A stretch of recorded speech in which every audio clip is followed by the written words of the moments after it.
Yo, yo, yo, what up?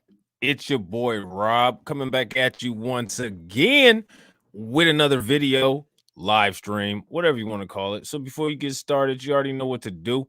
If you're not subscribed to the channel, make sure you hit the bell icon twice. Smash the like button, share this video out to all of your followers, and let's get into the content. All right. So peace to all of my subscribers. I appreciate y'all. As y'all come in, please make sure that you smash the like button. We've got some interesting topics to talk about today. Some very interesting topics, more or less like a survey, just basically going to be the same thing that I always do. Have you guys heard about this? What do you think about it? All right, so right now what we got is my computer going crazy. So you already know how that goes. We got 5 people in the room over on YouTube already. Good to see all 5 of y'all. I hope that y'all smash the like button. Also, share this video out to all of your followers. Man, my man Jamal Bay is in this bad boy from the Torian Rain family. What's good with you, bro? After the video, family, I'm gonna get you a wrench. All right. So hang tight. I'm sorry I ain't got you one yet. Bronze the God, my man, is in this motherfucker deep. What up with you, bro? My man Conrad Murray is in the house. It's good to see you gentlemen early. So I got a question for y'all. What's the temperature outside? Is it hot? Is it cold? Where I'm at is cold. The reason why I'm asking you that is because you could be a victim of climate racism. Did you know that? Did you know that? I didn't know that. This is something new for me. It's cold. Yeah, it's cold, man. It's cold. 41 in Oklahoma. It's cold up here in Ohio, too. We could be suffering from climate racism. Did you know that? Did you guys know that was a such thing? Bron, you say it's 40 over there where you at. Man, oh, man. They at it early. They are at it early. Now, I got a question for y'all. This is that dumb shit that the Democrats need to be canceled about. Conrad, you said you a victim. Climate racism. It's 51 in Philly. That's cold, man. I know it's cold as hell over here. I don't know what the temperature is, but it's cold in the motherfucker in here, man. I can't stand it either. You know what I'm saying? So, couple questions. There's a couple things we're going to talk about. My man Izzy should be calling in pretty soon. Bronze, it was good to see you over on Clubhouse, man. We kicked it. You know what I'm saying? Y'all be missing out on them damn Clubhouse debates, man. That should be going over there, man. Y'all need to go over there. My man Skrells is in this motherfucker. What's good with you, Skrells? Marlon is in the house. What's good with you, bro? It is cold, cold, cold. It's time for us to get some climate reparations. Law, what's good with you, bro? There it is. Global heating. Study shows the impact of climate racism in the United States. What do y'all think about that? When you feel that sun, put the whip. When you feel that sun, put the whip across your back. You already know who's doing it. It's the white supremacist sun.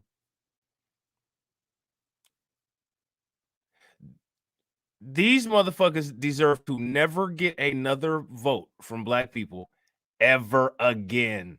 Ever again. Climate racism.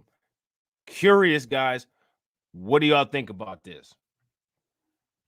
Facts, that shit fire, guys. Izzy and Rob, go in on those fools over there. We need more Black Lives family in there. Yeah, no doubt, man. Y'all got to come over there. I'm telling you, it's fun, man. Y'all can call in and everything, too. You know what I'm saying? We be having a good time. That's what we should do, Bronze. Next time we have one of those, we should talk about climate racism. You can't make this stuff up. I love the sun. Yeah, me too. Me too. I like it. Yeah, it's cool. It helps us stay alive. Bernie, what's going on with you, bro? Good to see you. Good to see you. So let's check this article out. There's a reason why I'm showing you guys this article. All right. So you got to hang tight. All right. Also, if you didn't see the last live stream on Black Light Revelations C19 report, please make sure y'all go over there and check that out. It was fire. More to come. You know what I'm saying? There you go, Marlon. You got it. Anything to redirect the talk of reparations. Now, there's a reason why I want to show you guys this, because we're about to keep track of some things. So I gotta ask, who wants to be the scorekeeper? Who wants to keep track of the numbers? I need some volunteers. Who wants to keep track of the numbers? Gary, what's good with you, bro? Good to see you, family. Who wants to keep track of the numbers? We're going to keep track of exactly how much money the Democrats are spending on nonsense under the name of racism, while not giving any of it to the race that experiences racism. Okay. Global heating. Study shows impact of climate racism in the United States. Now, this is an old article. All right. This is from BBC, May 25th. A new study says that Black people living in most U.S. cities are subject to double the level of heat stress as their white counterparts. You don't think that this might have been a beneficial study to do when we were in the damn fields, with the sun beating down on our back? That, I mean, would have been a good study to do then. A little bit late now, What's good, Melanin? Peace to the chat. Keep thine foot on the neck of NATO nations to pay that reparations tax. What I find the most interesting is, I don't know if you guys are aware of this, but Joe Biden announced a 15% global tax that he wants to do. And I guarantee you 0% of that will go to us for reparations. But somebody's going to be 15% richer. Now, I got a question for everybody in here. I need everybody's participation. If the Democrats win these elections in 2022, and if they win in 2024, what are we going to do? Because we can't just keep wasting our breath out here. And a lot of times it seems like that's what's going on. It seems like we're really wasting our breath. Because how many times can you say things? How many times can you explain things to people and get people to understand, get people to listen? Here's another example. Now we got this global heating, putting this on Black people, saying Black people experience all of this extra heat. Now, I want y'all to pay attention to the hustle. I want y'all to pay attention to the hustle, because I want y'all to see how much money is about to get spent in the name of this. All right. My black skin protects me from the sun. This is a fruitless study. This is what you call talking around the issues. Exactly. What's good, Alicia? What's going on? We're going to get nothing no matter who wins, like the pattern has shown. That's the problem. So we know that. What are we going to do about it? We have to adjust and prepare ourselves for the post-supremacy era. I agree. Bronze. I agree. At this point, in my opinion, that's the only thing that we can do. I hate to say this, as much content has been put out, as many people have been warning people about stuff, I don't think that anything is going to change anytime soon. I think that a large amount of people are still going to vote Democrat. I think that a large amount of people are still going to vote for Biden. So what we need to be doing is we need to be working on policy demands as well as contingency plans, in my opinion. What do you guys think? Thank you, Alicia, for doing the poll. If you guys could participate in the poll, that would be awesome. If you're enjoying the content, just type in exactly what Alicia typed in. If you're not enjoying the content, type in this, but with a 2. And then, you know, it'd be nice, just let us know why you don't like it. Man, let us know why you don't like us. So I'm going to read this. I appreciate it. I appreciate it. Global heating. Study shows impact of climate racism in the United States. So by the time we get done with this, we should have a good understanding of what climate racism is. A new study says that Black people living in most U.S. cities are subject to double the level of heat stress as their white counterparts. The researchers say the differences were not explained by poverty, but by historic racism and segregation. Isn't that something? That's something, isn't it? Kareem, what's good with you, bro? We should be planning logically and thinking globally still. I don't know. Me personally, I'm not going to be thinking globally. I'm going to be thinking about what's going on here. Hey, appreciate the super chat, Alicia. Appreciate that. See how you got the little thank you there in the comments. That's in case, you know, I got the screens up and I can't see. You know what I'm saying? I hate that when I miss when people send the super chats. As a result, look at this. As a result, people of color, you see this? More generally live in area with fewer green spaces and more buildings and roads. What about those of us who are in jail?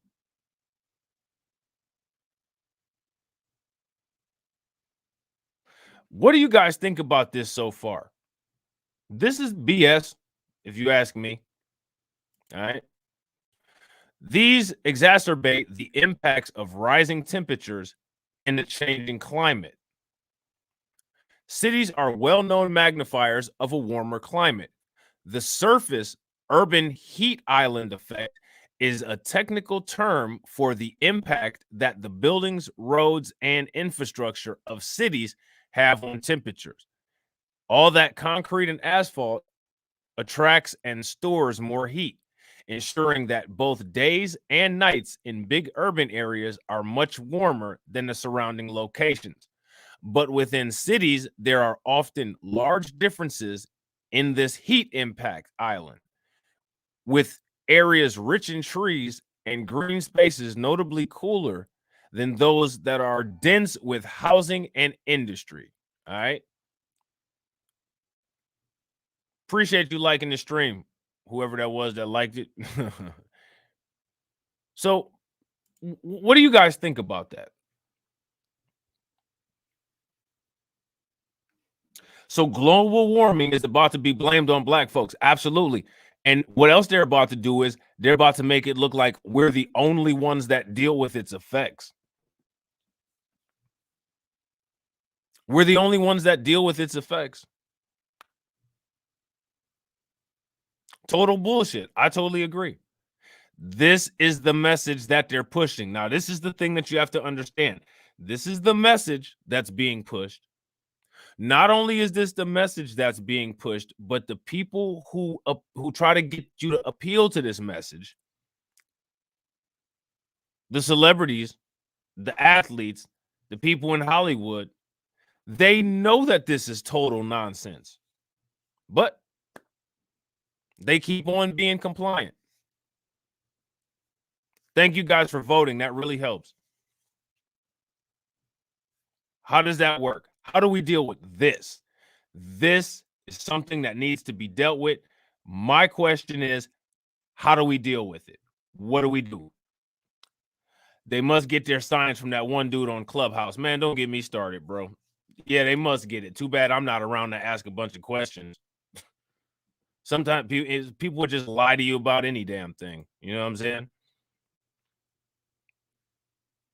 But within the cities, there are often large differences in this heat island impact, with areas rich in trees and green spaces, notably cooler than those that are dense with housing and industry. All right. A previous study in the US found a correlation between warmer neighborhoods in the big city. Look at this, with racist housing practices dating back to the 1930s. Racist housing practices. All right. A previous study in the United States found a correlation between warmer neighborhoods in big cities with racist housing practices dating back to the 1930s. Look at this. So again, we're being used as the unofficial mascot. Listen, do you see what they're doing here? They're black peopling global warming.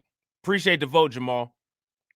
They're black peopling global warming. So this is no different than a bottle of syrup, putting Aunt Jemima on it and selling it to everybody. See, listen, we're going to put black people on this. We're going to make it look like, this is affecting them and we got to save them.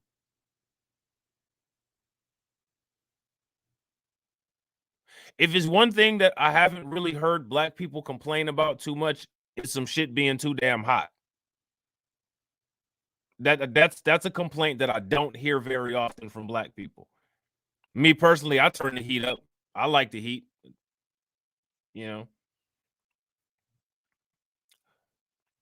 Now, I've heard, can we get our reparations?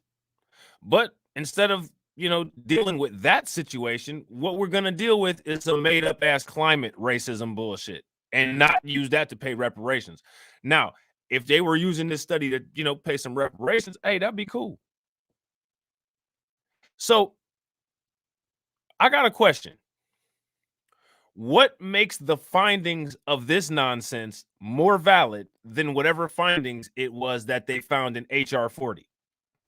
Does that make sense? This is almost comical. Almost. You got to laugh. You got to laugh. One of the things that's interesting about comedy is sometimes you laugh at shit that doesn't make sense.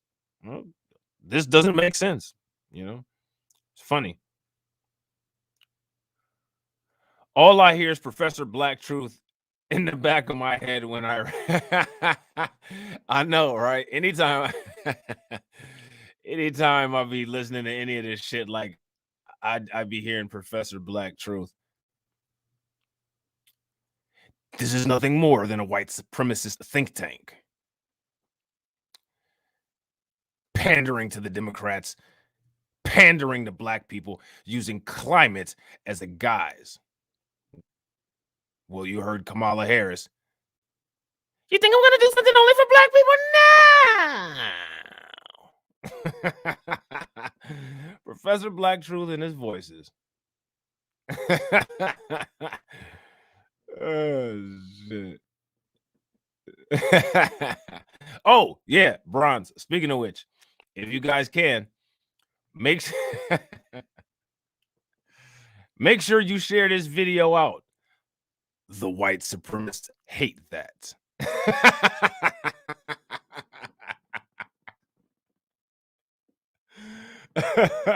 Oh my God. Speaking of which, man, he's doing some little short videos in the morning that are dope. The one he did yesterday was actually dope as fuck, for real, for real. She's gonna do something for her Brahmin cousins. Well, I'll tell you who she's not gonna do something for. She's not gonna do anything for black people. Well, I'm not gonna do something that benefits only black people now. He'd be having her sound like Ursula or Cruella DeVille. Oh shit. Negro Jim Clyburn and Mark Lemoyne chill. BBC is nothing more than an illegitimate media think tank. Oh shit. PBT, man. Shouts out to PBT. PBT is the man, for real, for real. Yeah, it was some dope shit. You know what I'm saying? That cackling witch from Cop Mala. No. Are you black? You ain't getting shit now. Yeah.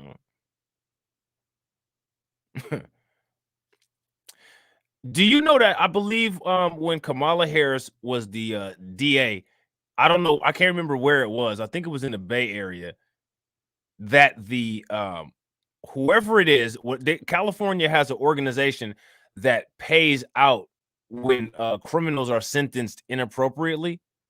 While she was the DA, they paid out a record amount of money. I don't know if you guys knew about this, but there was a reality TV show who almost did life in jail because of Kamala Harris. He was lucky. Somehow he ended up getting off. I got to give all credit to to Professor Black Truth. He's the owner of those voices.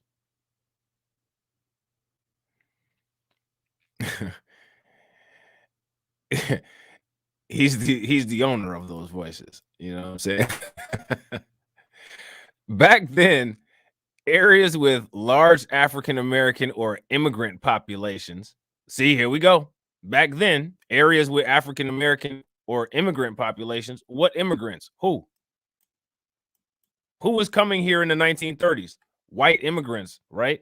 Italians and Irish. So you know, now we're having a forced kumbaya with them. Oh, we're all in the same boat. We just were chained up on it. Like, seriously?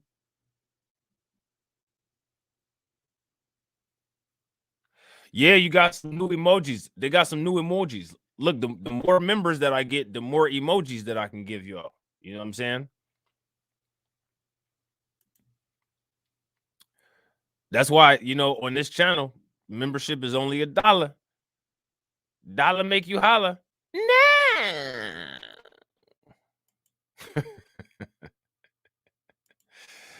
You think I got you think I got emojis that are gonna benefit everybody? Nah. Oh man, could you imagine her in a Catwoman outfit cackling like that? God, man, who voted for her? It sure as hell wasn't me. Nah, I feel it. I feel it. Try to show the appreciation. Extreme, what's good with you, bro? My man, Headphone Music Official is in this piece. What's good with you, bro? His name is Jamal Truelove. Who? Who name is Jamal Truelove, Jamal?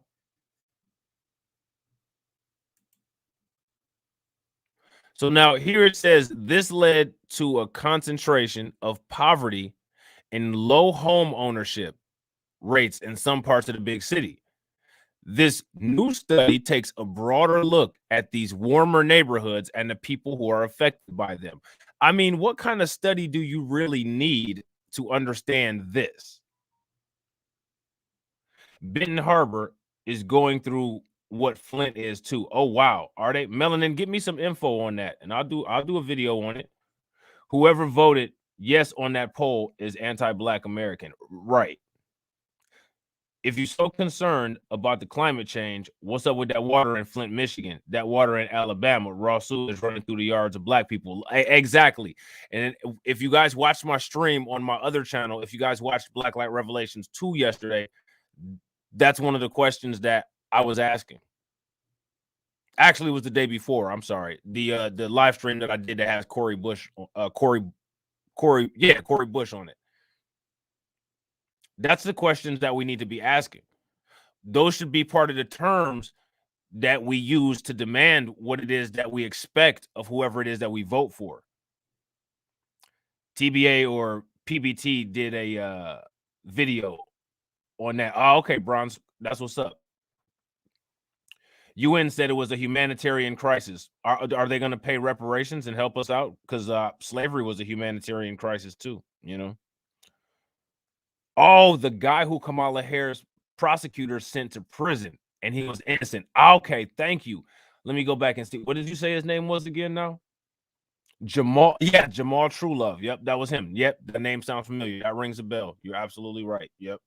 I actually did a video on that. Vice actually did they did like about a 8-minute video. You can find it on YouTube. But I think Kamala Harris ended up paying his actually the state of California ended up paying him or his estate or his family, I want to say like $6 million.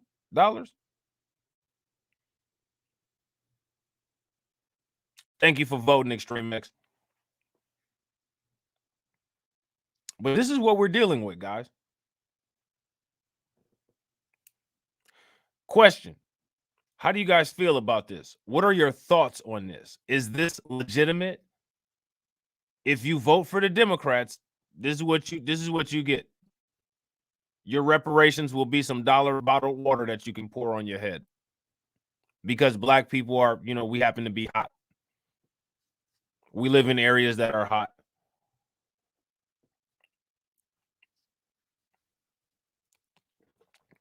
That Harvard smear needs to be retracted too. It's filled with straight libel against Black grassroots organizations and content creators. I totally agree. Hey, Black TS4, what's going on? Good to see you. What's up with you? Yeah, I agree. It is BS. Absolutely.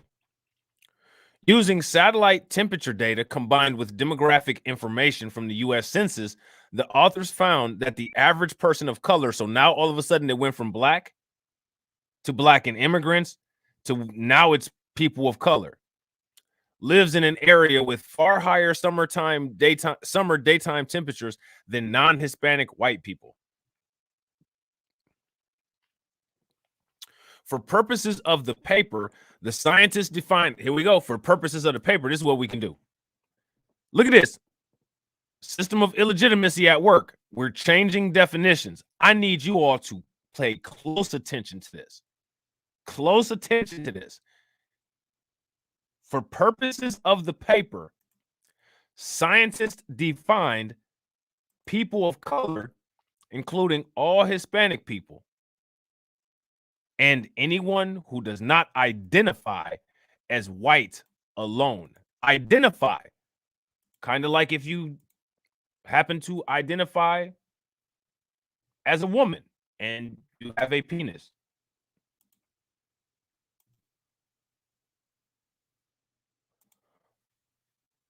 What do you guys think about that? What's your thoughts? No, what we melanated people need to worry about is sun for our strength. Facts. Folks can be transracial now. I did videos about this. I did videos warning people about the transracial shit that was about to start popping off. And this is one of the things that I worry about with reparations. What I worry about is that when people start to just identify as Black, I'm gonna just identify as Black. Oh, and everybody can get reparations. I got like 5% Black in me. Okay, well, everybody can get reparations. Or they'll either do some dumb shit and say you can only get reparations if you can trace it back to a specific British family or some shit. And then, you know, some of the Black people who, you know, may have had Spanish slave owners or other types of slave owners may not be able to use their 23andMe because they can't trace it back to a family. Darker skinned people I'll be more concerned about because more than likely they would probably have less, you know, European or indigenous DNA. People of color is such a dumb term. If you know basic English, people of color means colored people, but we can't say that in 2021. Well, the thing is that there's the people of color are Caucasians who aren't classified as white. We're not people of color. We're Black people. People of color are getting $450,000 a pop. Sorry about the Streamlabs bot. It's sensitive. Exactly, Bronze, which is why it is important to name ourselves or they will for you. Exactly. Even if they don't. Even if they don't. You know? Even if we do name ourselves, they'll still, you know, name us something else. Now, before we continue, my question that I have for you guys is how many of you guys knew about this? Is this new for you guys? Were you aware of any of this or no? Had you heard of this before? If yeah, that's cool. That's good. That means that you're paying attention to the news and stuff like that. But I'm curious to know. Oh yeah, we'll get there, Alicia. We'll get there. Yeah, absolutely. 450,000. This is to give non-Black people benefits for living near Black people. Yeah. There you go. Now you heard about it. Now, this is what I'm saying. This is why I advise you guys, make sure you guys at least watch one video that you guys see. that comes on the recommended from my content, watch one daily, because I don't know if Delmo is in here, but I actually talked about Delmo. I think out of everybody that's been in the videos recently, Delmo and Faith and Light been following me the longest.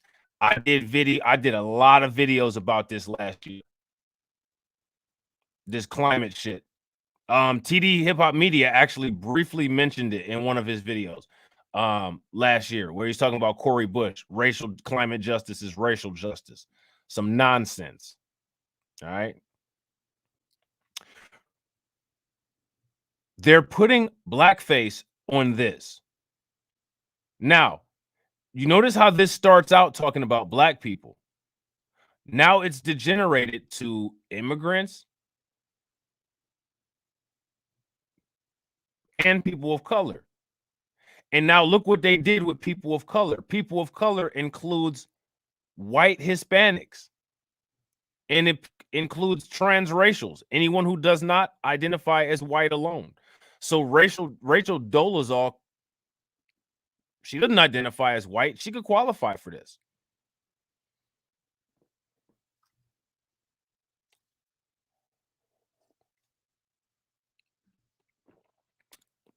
I'm curious as to how white Hispanic people were impacted by any of this. How if there was a specific set of laws called Jim Crow and Black Codes, I'm curious as to how Jim Crow and Black Codes affected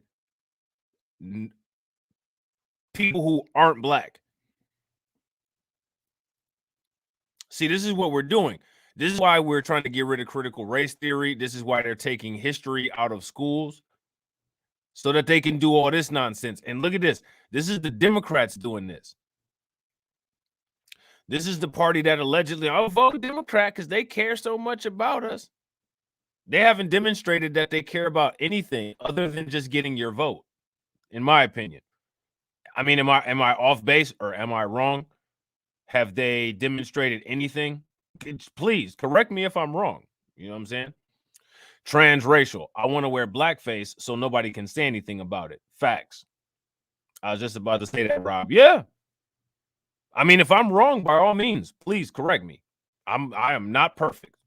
You know, I'm always subject for correction. I'm constantly trying to make myself a better human being. You know, maybe if I make myself a better human being, I'll survive the harsh, hot days. Since, you know, we happen to live in places that are hotter. At least 3 white folks are realizing that the world is set up, that the world they set up is unsustainable and impacting the environment. Well, and instead of fixing it, they're going to give a bunch of money to a bunch of non-black people. That's how they're going to fix it.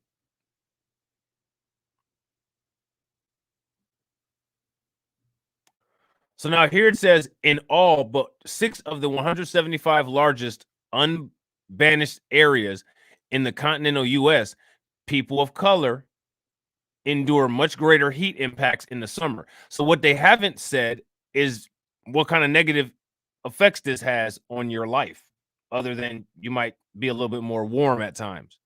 Now listen, pay close attention to this, guys. Pay close attention to this. I'm going to read this definition again. Read the definition in the blue.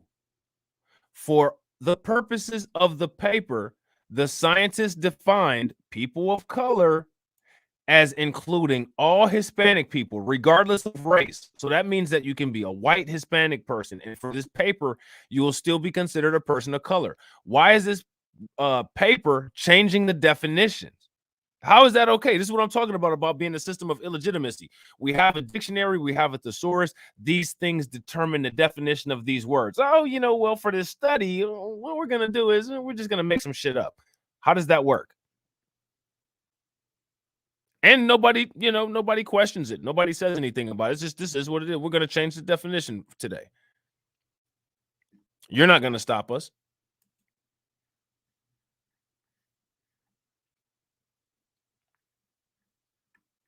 You're not going to challenge us. You're not going to ask a bunch of questions. As a matter of fact, you don't even have a media vehicle to where you can put out the fact that this is dissatisfactory politics. What you're going to do is the same thing that you do all the time. You're going to march your ass in those hot ass lines, dealing with these hot ass temperatures,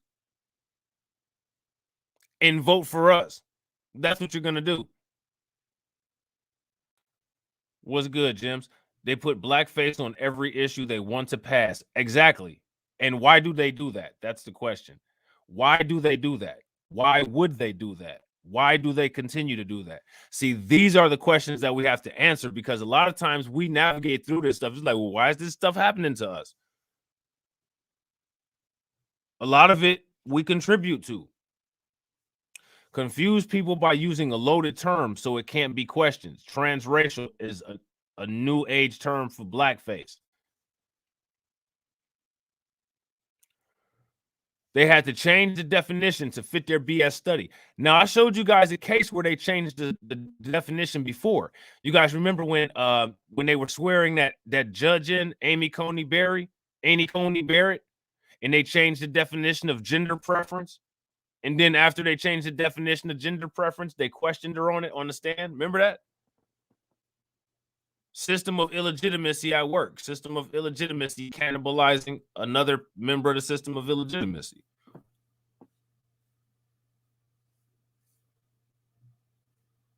It doesn't matter.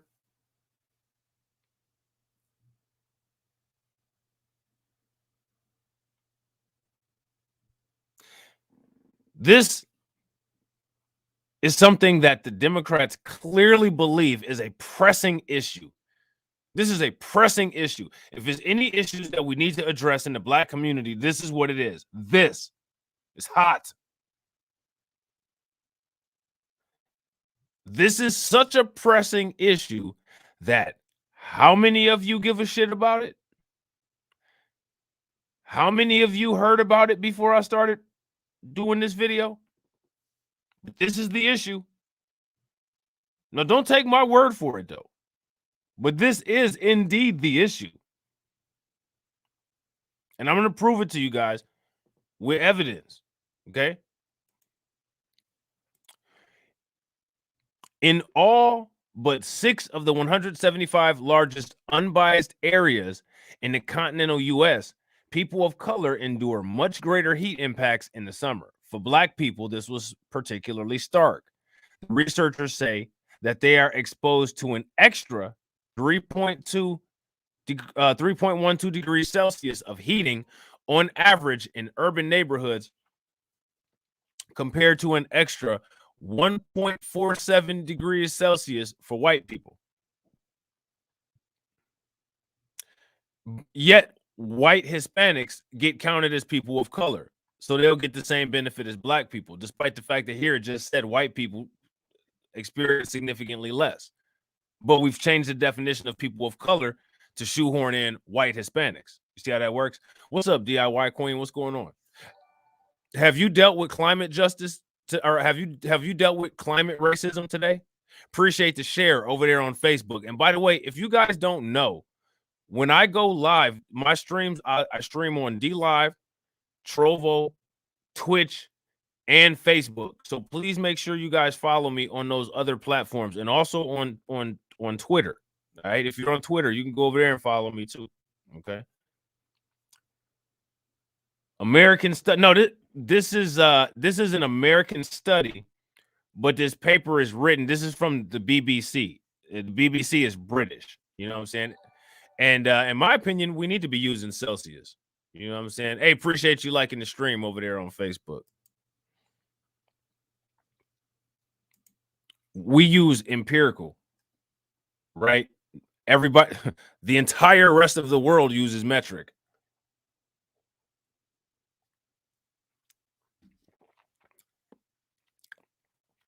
Exposure to heat not only leads to increased mortality, it is also connected to a range of impacts, including heat strokes, loss of productivity in work, and impaired learning. So I find this interesting. They tie in loss of productivity and impaired learning. So that's where you get the lazy stereotype, and that's where you get the low IQ stereotype. So you see what they did there? You see what they did there? Look what they did there.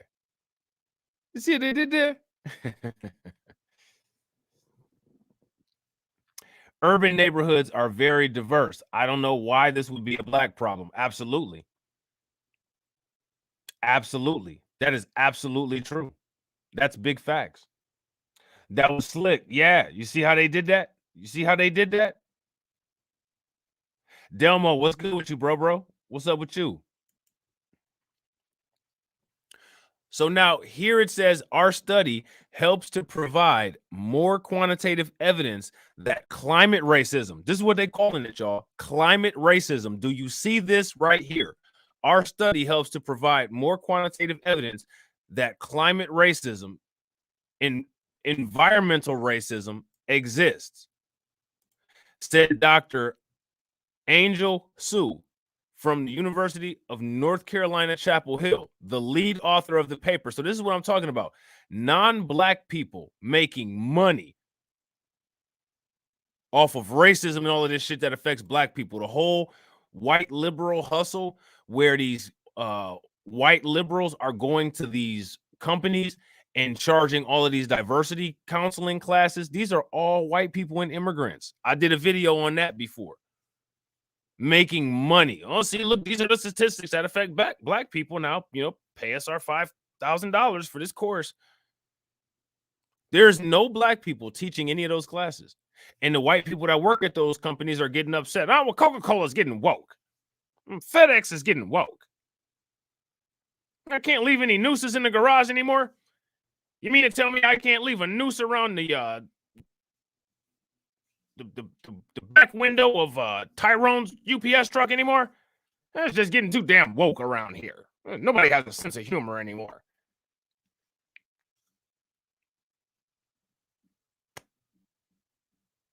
Same with BLM, NAACP. They have an idiot named Ben Jealous. Oh, well, they used to.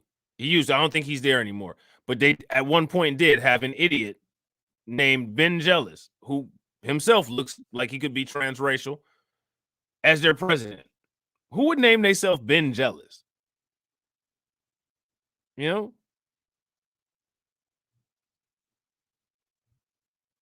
Thank you for voting, Antares. You say he's not Black TS4? My question is, do you all support this? Question: what force or factor would cause you to continue to vote for Democrats? That's my question.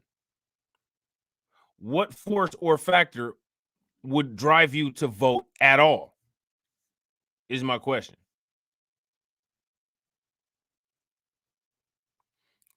Is there a legitimate reason? Have you been given a legitimate reason? Is there anything that you think is worth making you vote? Stockholm syndrome. I agree, Bronze. I totally agree.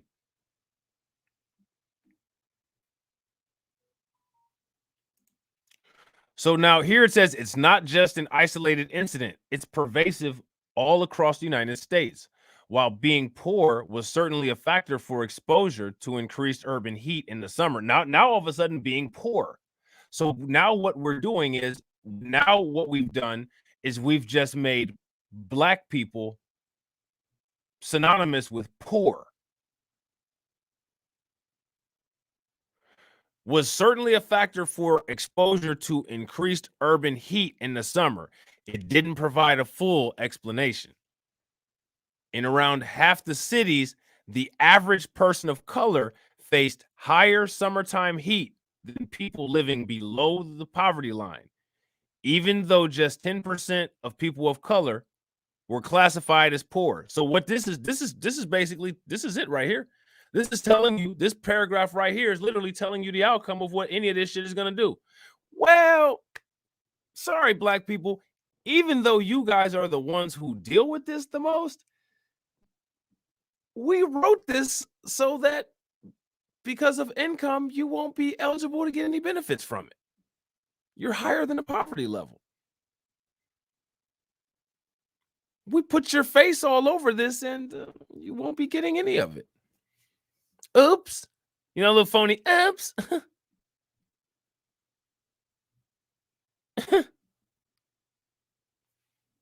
Democrat energy.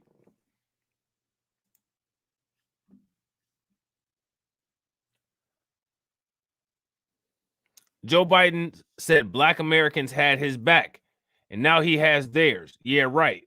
What he really wanted to say was, I have a boot for your black ass. That's facts, you law. What he really said is, thank you for having my back. Now here's my backside for you to kiss. That's what he said. That's what he's saying here. You know what I'm saying? That's what he's saying right here.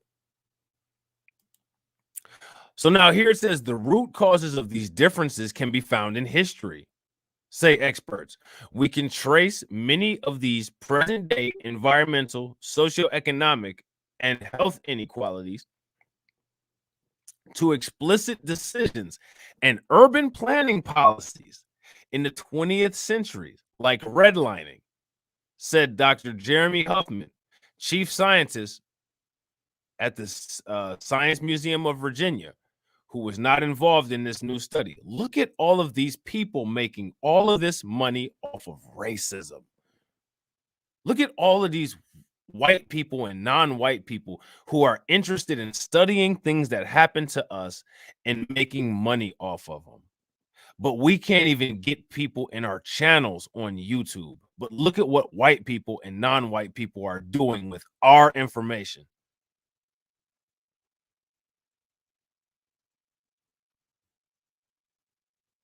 Why don't they have Dr. Claude Anderson doing these studies? Why don't they have Neely Fuller Jr. doing these studies? Why don't they quote Neely Fuller's book? Why don't they quote Dr. Claude Anderson's book? System of illegitimacy. I'm white and I say so. You're so dumb, you're not even qualified to teach about the racism that you experience. You're so dumb, you're not going to make any money off of it either.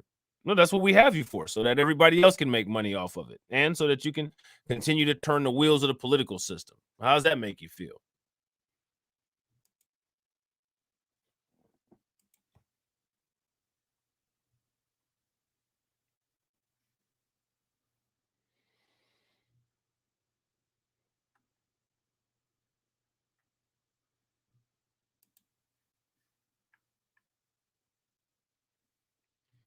Exactly. Dr. Claude Anderson has his own think tank and everything. Yeah, exactly.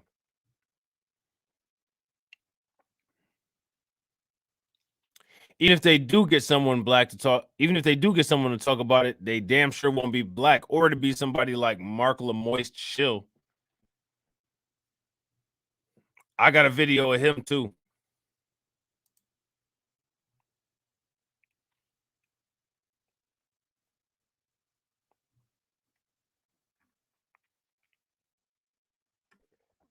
While money doesn't grow on trees, it is clearly located in the neighborhoods under them, especially in the US, with temperatures likely to increase. Here we go. Due to global heating over the coming decades, this is a problem that is likely to get worse without significant input from state and federal government.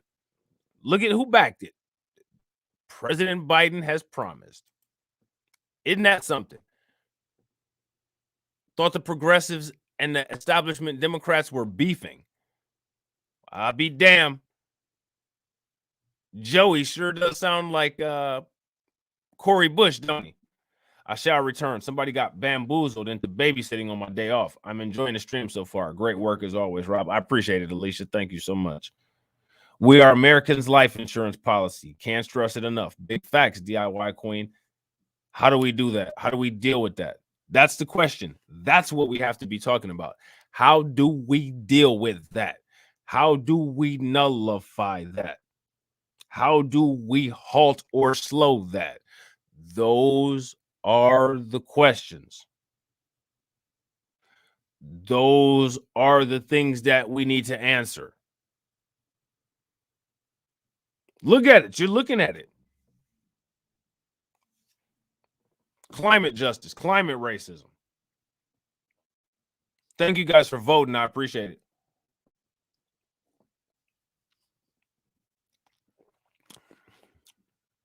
Climate racism. This is the problem. This is a problem, right? Big problem, according to the Democrats, that black people deal with. It's a whole bunch of black people here. If it's such a big problem, how come no one is talking about it? How come nobody cares?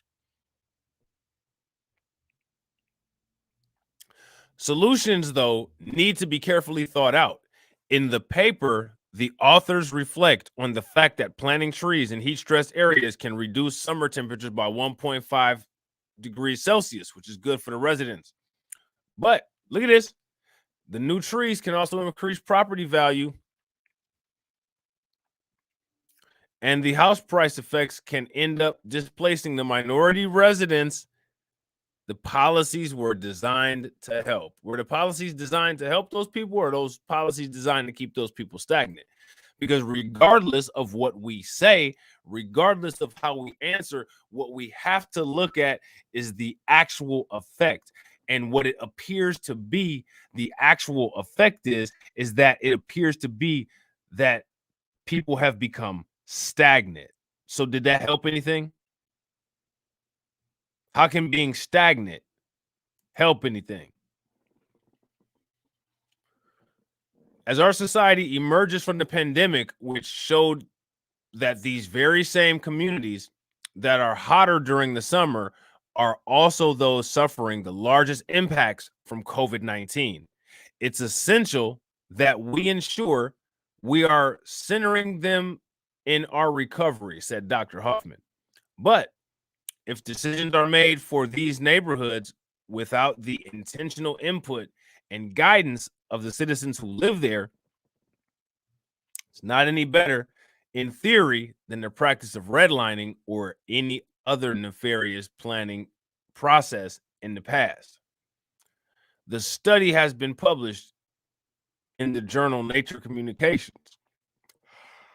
Sorry about that, guys.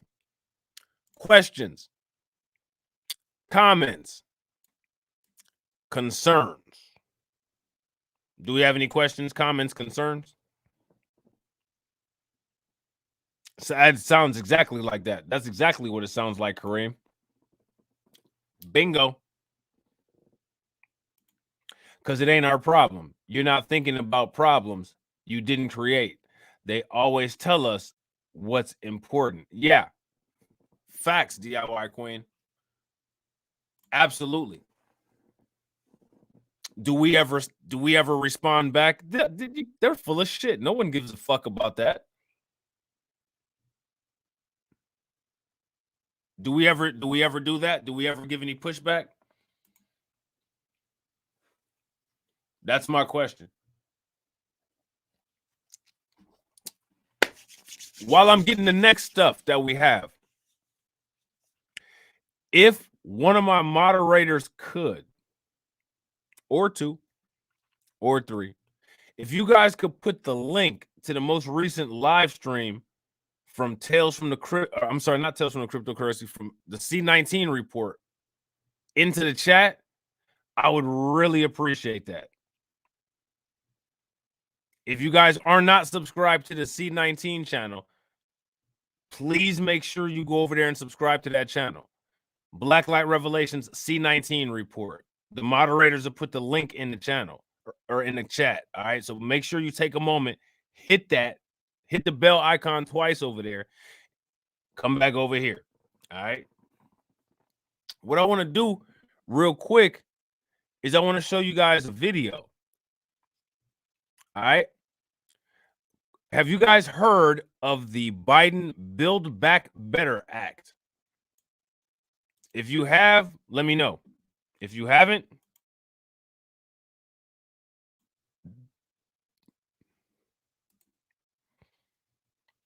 I'm going to play this video.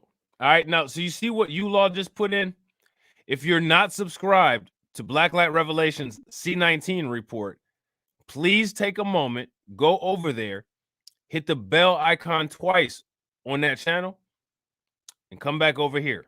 All right. And I'm telling you guys, if you enjoy the content on my other channels, you will enjoy the C19 content. You will like it. It's not like some experimental shit. I've heard the slogan, build back. No. All right. A couple things that I want you guys to see about it. We're going to do just like the lazy substitute teacher, and we're going to watch a little video about it, and then we'll come back. All right.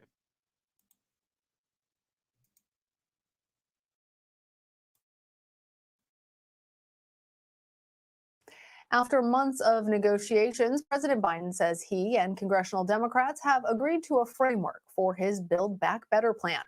The president made the announcement before leaving for a trip to Europe Thursday. While the framework is half the price of the president's original bill, it still contains billions of dollars to help American families and fight climate change. But lawmakers still need to finalize the actual text of the bill.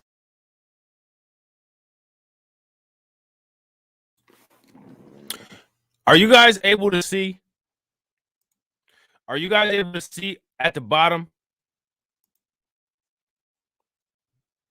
Can you guys see $1.75 trillion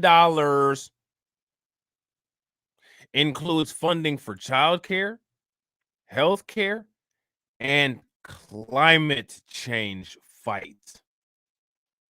So what we'll do is we'll make climate change a black issue, and we'll turn around and tell you that that's your reparation. That's what this old, incontinent, cognitively disabled moron, this Adoso, this American descendant of slave owners, that's what this pea-brain moron has said.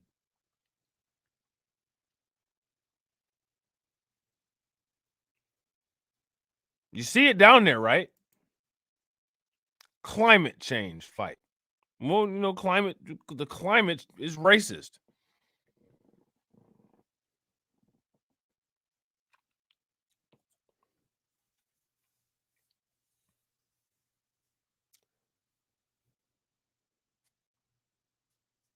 What do you guys think about this? This is what I want to know. What's good, Gary? What's going on, bro? This is what I want to know. What do you guys think about this? Is this an issue? Is this something that I should be doing a live stream on? Is this important? Look at the money down there. President Biden announces Build Back Better framework. Part of that $1.75 trillion is for that climate shit.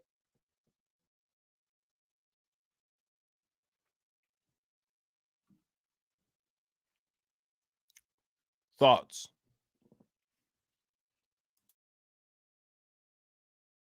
And bring it to a vote. CBS News Chief White House correspondent Nancy Cordes reports. Just before jetting off to Europe, President Biden made one last dash to Capitol Hill. Heart celebration, heart pep talk. I think we're going to be in good shape. He said he's confident he now has the votes to pass a $1.75 trillion plan that would drive down childcare costs for most low and middle income families and establish universal pre-K for more than 6 million 3- and 4-year-olds. The bill would also boost the supply of affordable housing, increase college Pell Grants, and close a Medicaid gap to cover 4 million more people. We're going to close the Medicaid gap, but we're not going to do anything to close the racial wealth gap.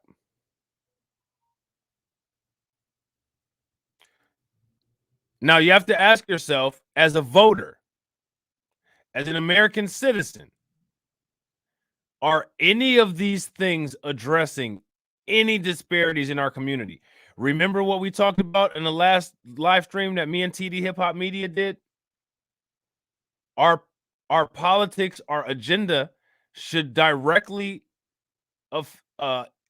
address disparities that we have, and that's before we have reparations demands. Does this address anything? Let me know. Type it in the comments. Have you heard anything so far that addresses any political concern that you have? Now, my question is, why are the celebrities that they're getting, why are they telling you to vote for these people? And why are they not telling you that this stuff is not addressing any issues that we talk about? Why are they not telling you that? That's the question. That's what we need to know. We need to ask that question every single time, all over the place, until we get an answer. Okay.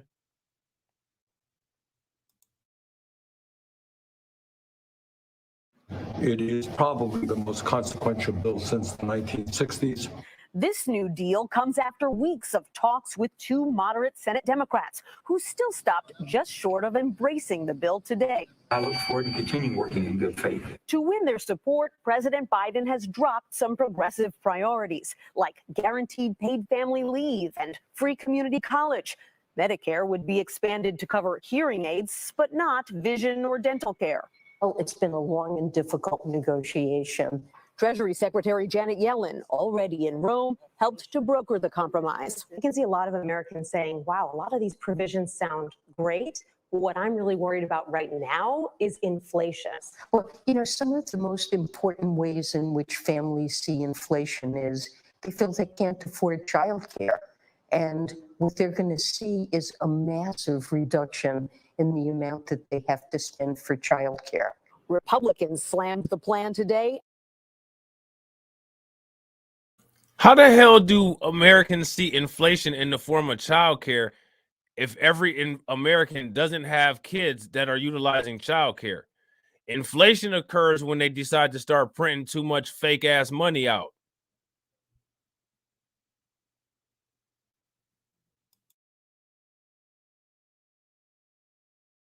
As more big spending. Anybody who votes for any of these bills without seeing the fine print is like a rock, only dumber. And Nancy joins me now from Rome, where she's traveling with the president. Nancy, the president says a framework is in place. He said, anybody who votes for these bills, you like a rock, but only dumber.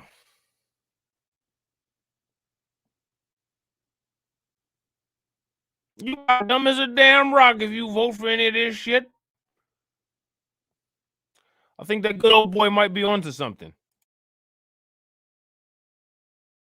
So where will Americans see the most benefits from this legislation? And what were some of the things that were left out? Well, I think the most striking benefits that Americans will see, particularly will affect Americans with young children, because there are some pretty significant child care subsidies in this plan. They would be doled out by the states, and it would ensure that any family that is making less than $300,000 a year, which is most American families, would not pay more than.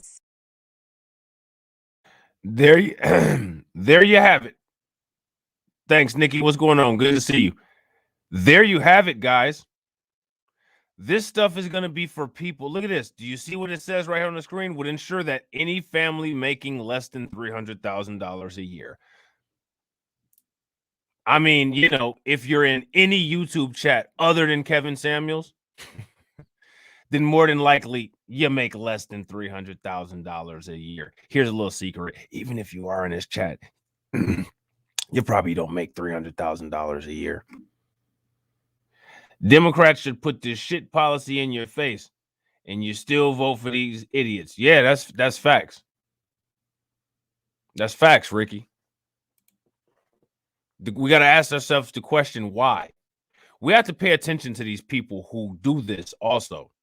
We have to pay attention to exactly who it is these people are who do this. Because at this point, you're continuing to vote for Democrats because you can't possibly be for any kind of black agenda. Look at this. Most people are going to benefit from this. Now, here's the thing. Again, like I said, I'm not that player hater. I'm not that hater. I'm not that person that's going to say, you know, the government shouldn't be making policies that are for Americans as a whole. Everybody knows that. But we've been asking for specific things to address our specific issues, and the government has shown evidence that they are indeed able to do that on the basis of groups. Now, the thing that we have to do is we have to continue to ask these questions and demand an answer with data by data comparison, asking the government, why is it different? Why do you behave this way when these people ask you for something? Isn't pre-K already free? Right. Look at this. We're gonna go back over this. Hold on. We're gonna listen to his droopy dog cheeks real quick too. Hold on.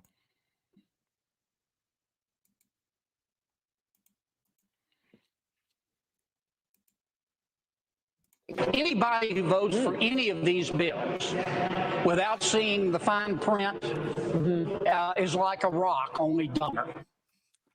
And Nancy joins me now from Rome, where she's traveling with the president. Nancy, the president says a framework is in place. So where will Americans see the most benefits from this legislation? And what were some of the things that were left out?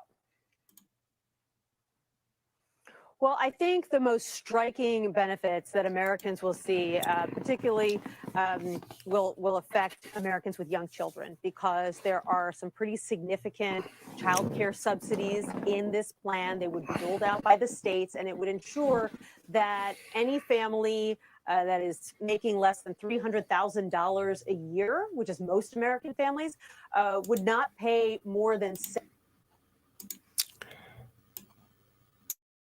I want to show you guys something.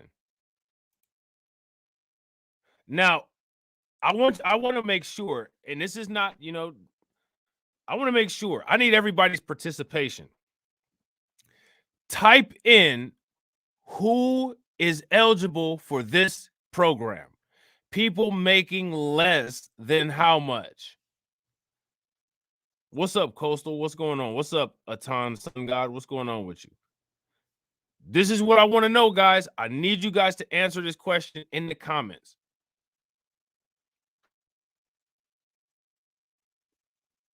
I need you guys to answer this question for me in the comments.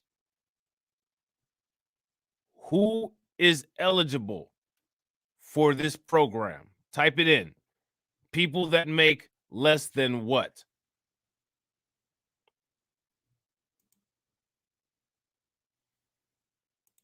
People that make less than what?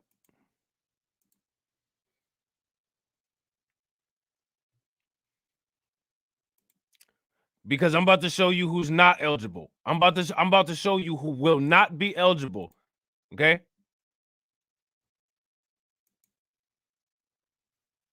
You ready? So Coastal Peach typed it in.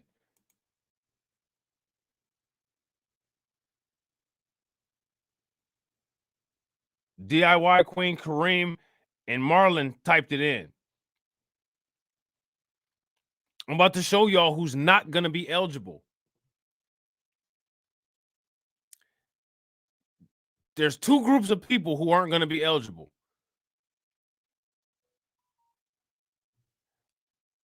More than likely, a lot of us and voila.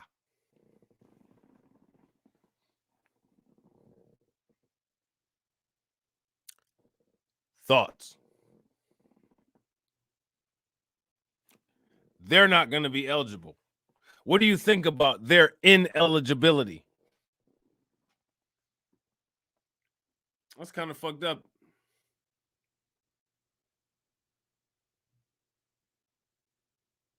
Yep. Facts, Nikki.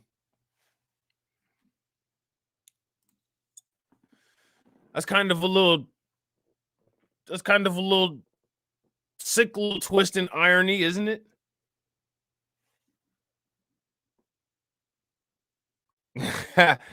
Right, Bad Seeds? What's good with you, bro? That's kind of a sick little twist and irony, isn't it? It's kind of crazy.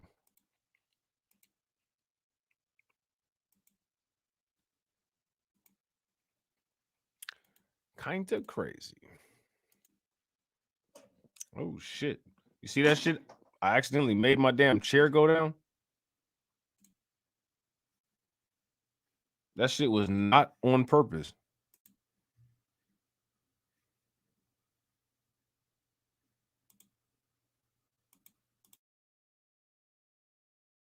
$7% of their income for childcare. And one thing we know from families of young children is that often their childcare expenses are equal to or greater than their rent. So this could be a very significant benefit for a lot of American families. Then I think another major benefit that Americans won't necessarily see immediately because it takes a little time to implement is universal pre-K. There are hundreds of billions of dollars in this bill that would go to states to establish universal pre-K. Hundreds of billions of dollars to go establish universal pre-K. What do you guys think about that? Universal pre-kindergarten. Hundreds. What did she say? Hundreds of millions? Hundreds of billions? Was it hundreds of billions to establish universal pre-K? What do you guys think about that?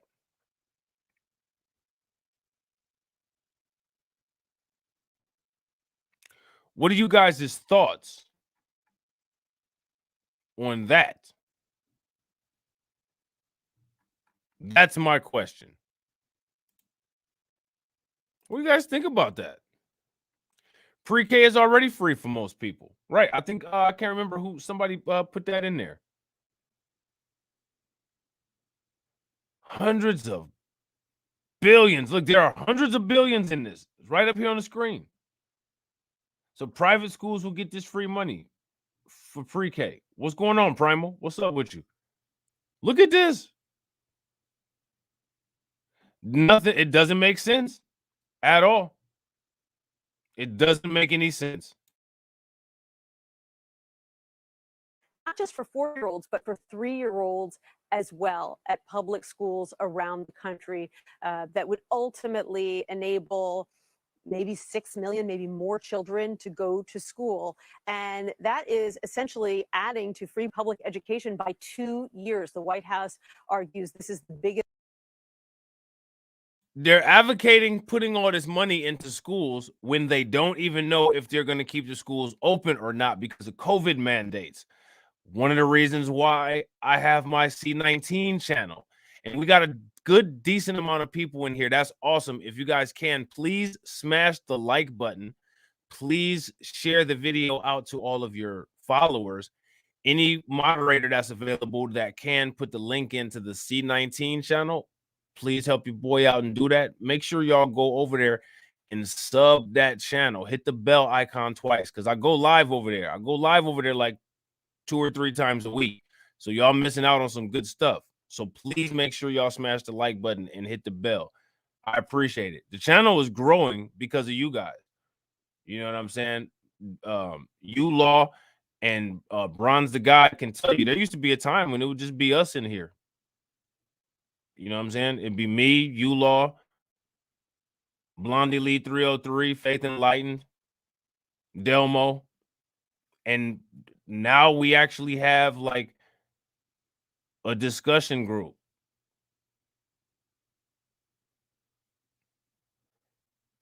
And from there, we have more. And from there, we have more. And what I want y'all to know is that it's not just me. It's you guys. You guys coming back to my channel, watching the content. You guys enjoying the things that we talk about. You guys enjoying how wonderful my moderators are and my other subscribers, talking to each other, learning, being civil, having differences, but coming together to try to make positive results and productivity. Oh, I forgot, you know, Coastal Peach has been around for a minute too. I forgot. Coastal Peach been around for a minute too. I don't want to leave anybody out. Coastal has been around for a hot minute. She just don't come around very often, but she's been around for a long time. And Nikki too. I've known Nikki for years, so yeah, I forget about that. So that I don't want anybody to think that you know what I'm saying, leaving them out. I knew Nikki before I knew all y'all.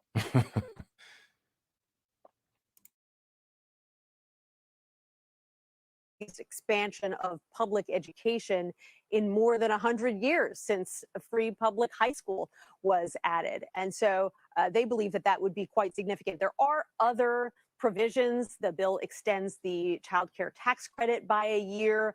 There are about 2 to 4 million more people who would be covered, according to White House estimates, by insurance by closing what's known as the Medicaid gap. Essentially giving vouchers to low-income individuals in states that didn't expand Medicaid under Obamacare. Those people would now be able to get lower-cost insurance instead. There is money to build affordable housing. Really across the board, from childcare to elder care, there's even more money in there for hearing aids to be covered by Medicare. There is a lot for Democrats to like. Although at the same time, of course, there is a great deal of disappointment that some things had to go by the wayside, including Medicare coverage for vision and dental and community college, and a guarantee of paid family leave. But so far, progressives seem to be okay with that. They understand that they got a lot this time, and it certainly isn't their last bite at the apple. Now, pay attention to how they talk about the progressives. They talk about the progressives as if they're separate from the Democrats. Pay attention to that. That's important.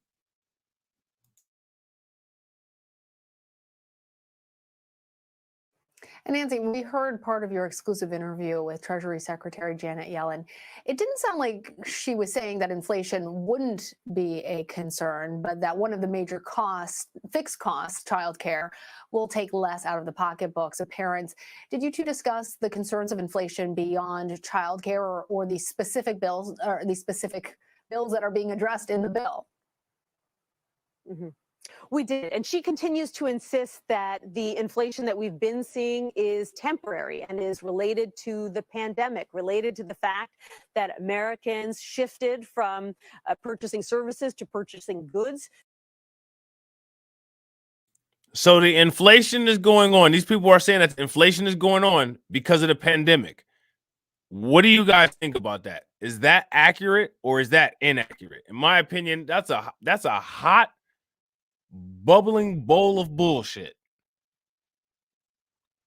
That is a hot, steamy, fizzy.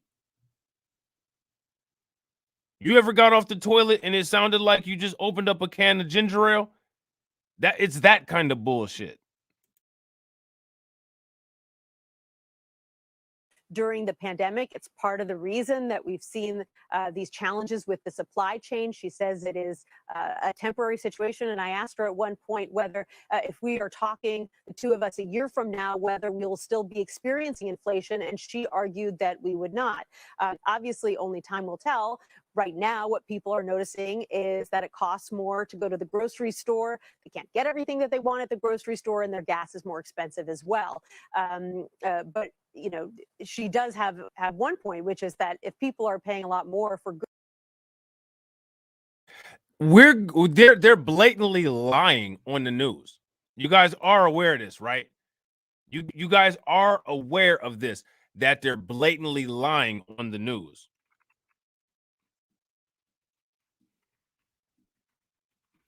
You guys are aware of that, right?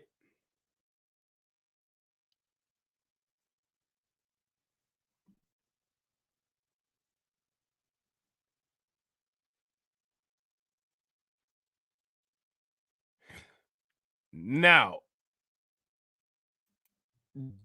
do you guys realize that there is a current supply chain issue?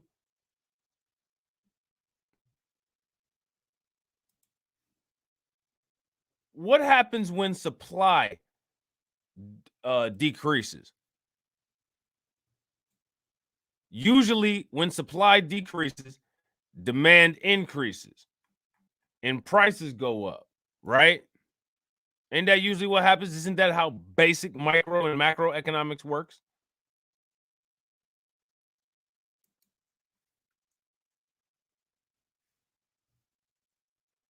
Were you guys aware?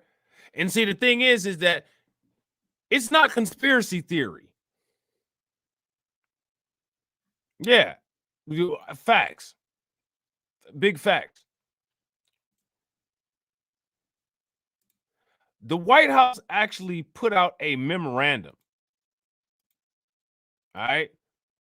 And they talked about this. Gas prices are up. Everything is more expensive. And it's more expensive because it's harder to get things. It's harder to get things because the supply chain has been disrupted. Were you guys aware of that there's national shortages of everything right now? It's so bad that the government addressed it. How come you don't see this on the news?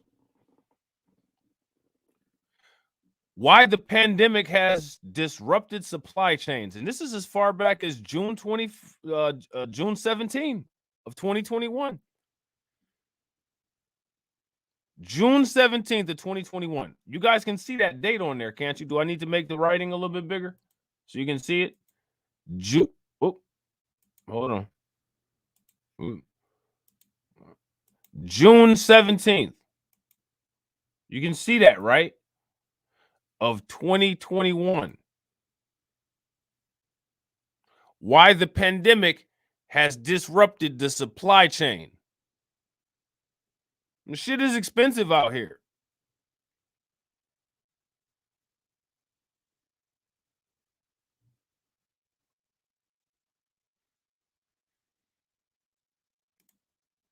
Shit is expensive out here, man.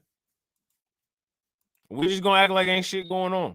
You know, business as usual. Look at this. Now, remember, that article was from, I think, what was it, June? This article here is from yesterday.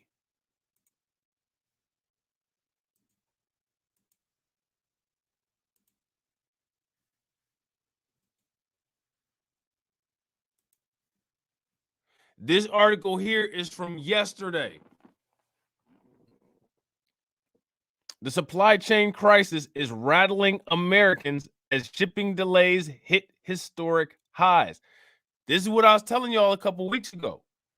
Get you some canned foods. Get some of those flashlights with the cranks. Get all of that shit. The pandemic is being controlled by corporations.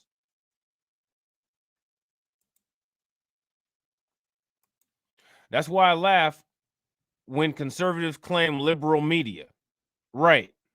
Right, exactly. What are they talking about? You mean the white media?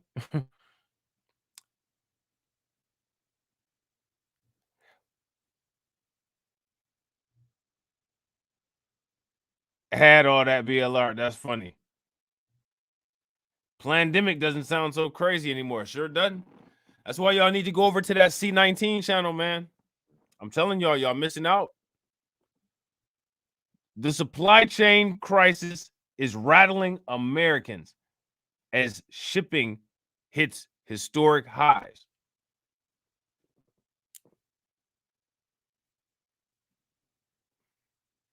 Have they been talking about this a lot in the news? They may talk about it in the news, but not very much. That's kind of important, especially if those supply chain issues hit the supply chain for the vax. Oh, you know there'd be some issues with that now.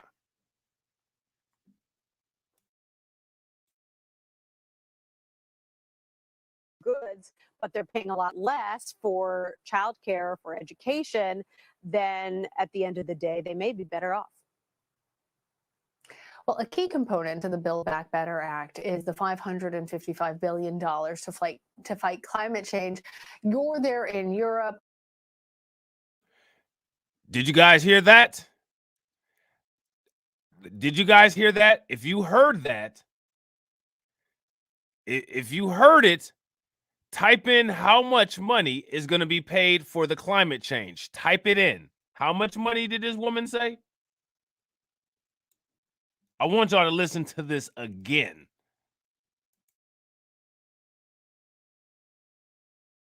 For childcare, for education, then at the end of the day, they may be better off. Well, a key component to the Build Back Better Act is the $555 billion to fight climate change. How much is that? What did she say? How much and what is it being used for? We're not going to advance until you guys put that into the comments. How much money and what's it being used for?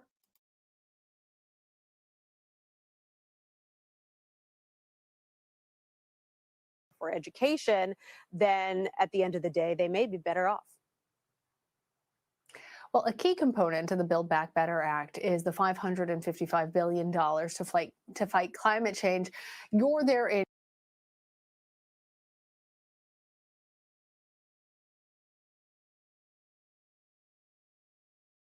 to the Build Back Better Act is the $555 billion to fight climate change.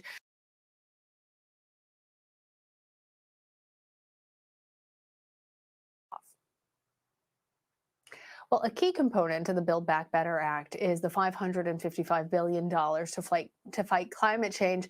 You're there in Europe traveling with the president. Much of that trip is actually going to be focused on climate change. Nancy, does he feel that he's actually secured an agreement on that aspect of the plan?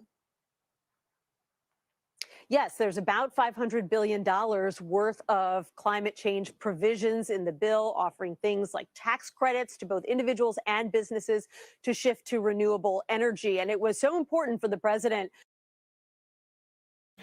Now, this is what I need you guys to do. Did you hear what she said? What she said was that they're going to switch over to renewable energy. And great, you guys did excellent putting that figure in there, because I want you guys to remember that. Remember, that's how much money they have to spend on stupid shit. And also remember that this is a $1.7 trillion plan. Yeah, it hits different when you type it out. It hits different when you type it out yourself, doesn't it, Bronze? So real quick, if there's a moderator that's available real quick that can put the link to the C19 channel in there for my man KJ Bush, I'd appreciate it. Appreciate it.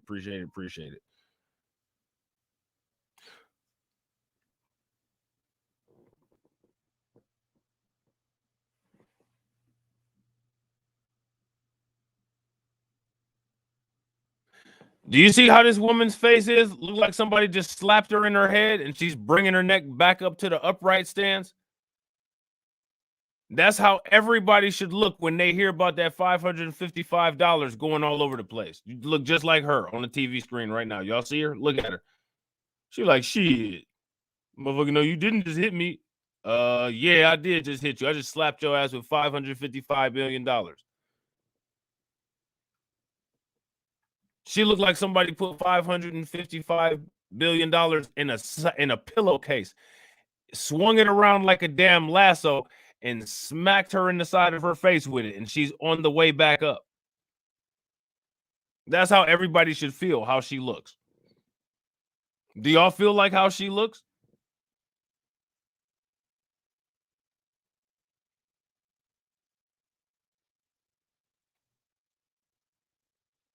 She looked like she about to pass out and say she gonna whoop your ass at the same time. Thanks, Bronze. Appreciate it, bro. You see the link down there? It's in there.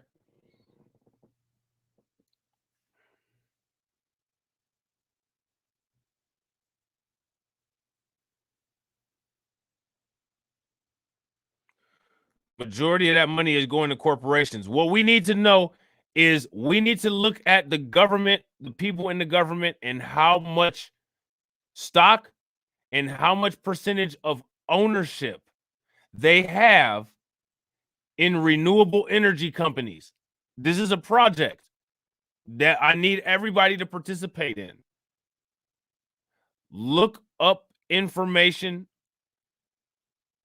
about government ties to renewable energy companies. That is important.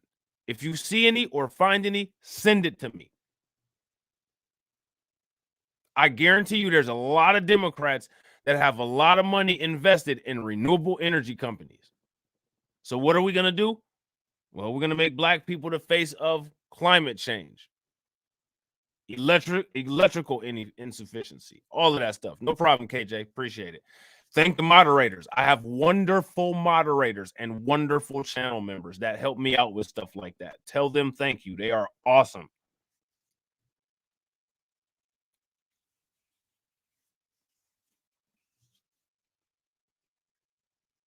My channel would not be shit if it wasn't for every component of my channel. And that includes my subscribers, my channel members, my moderators,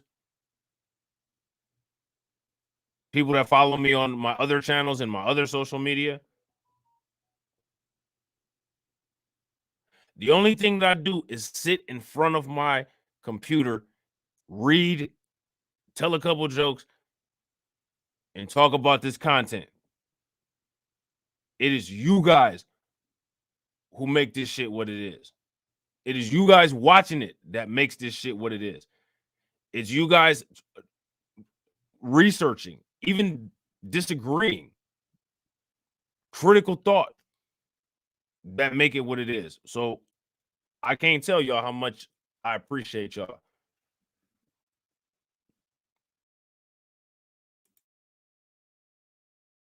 To secure at least a quasi deal, which is, I think, one way to put where we are right now in this process, before he came here to Rome, because it's going to be, as you pointed out, one of the biggest topics they discuss here at the G20 summit over the weekend. It's obviously going to be the focus of the climate change summit that he's going to be attending in Scotland. And what the president really needs to be able to do at those conferences in order to have any sway over other world leaders is to be able to put his money where his mouth is and say, look, here's what I'm doing in America. Now I challenge you to do something similar in your countries. And so while he doesn't have a bill that has crossed the finish line and hasn't passed the House or the Senate yet, the White House is arguing that these other world leaders know how the legislative process works in Washington, and they can see that that this is in the process of becoming. DIY Queen, if you follow me on Twitter or if you follow me on IG or Facebook, send it to me. All right. You and Delmo talk about that open secrets. I got to go check that open secrets page out. I don't know what the hell's going on over there, but clearly they got some good info. Climate racism. That's a good question, Snapshots. $20 trillion in reparations for the black community. We would turn our communities around, and they know this. You know what, though, Ricky? I know a lot of people don't like hearing this. I know a lot of people don't like hearing this. But in my opinion, the best course of action that we could do for ourselves is to come up with a contingency plan where we make that kind of money on our own and we reinvest that money back into ourselves to make ourselves more formidable, to put pressure on the government to give us reparations. I don't think at this point in the foreseeable future that the government, despite whatever points that we make, whatever as good a media as we come out with, I don't think that they're willing to cooperate. I don't think they'll ever be willing to cooperate. I think that they'll have to be forced to cooperate. And that's just, in my opinion, something that we have to accept. And that's something that we have to prepare for. And that's something that we have to undergo. In my opinion, this is just my opinion. I'm not forcing anybody to, believe that. I follow you. Okay. All right. Cool. So You can tag me in that stuff. I appreciate the super sticker.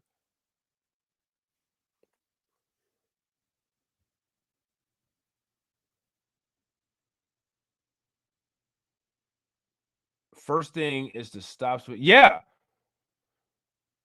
Yeah. Absolutely. Absolutely.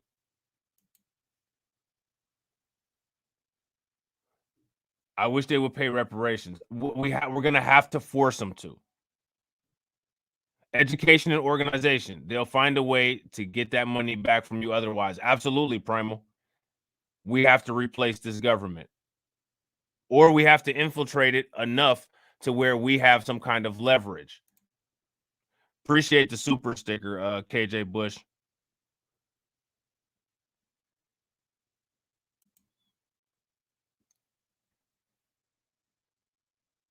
Yeah, because the thing is that it's illegitimate. RG, what's good with you, by the way, bro? We've look at the study that they use to justify this climate shit.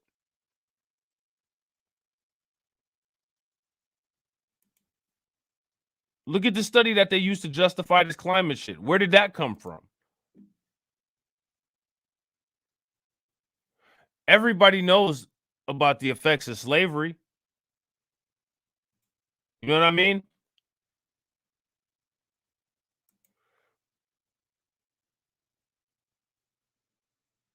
Like,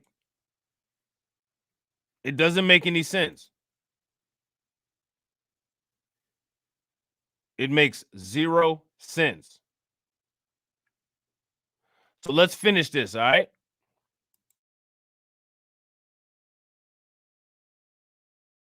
Becoming a law, although we know that any number of things could go wrong between now and at least a week from now, which is probably the earliest that we could see a vote on this Build Back Better plan.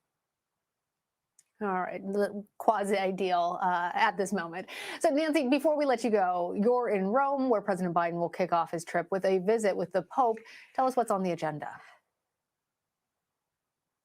Well, these two have a personal relationship, Lana, that goes back years. President Biden has said that Pope Francis gave him immeasurable comfort, him and his family, after his son Beau died. They have met a number of times, both here in Rome and in Washington, D.C. In fact, President Biden, when he was vice president, led the delegation here to Rome for Pope Francis's inauguration as Pope. So they have a very close relationship. They still communicate.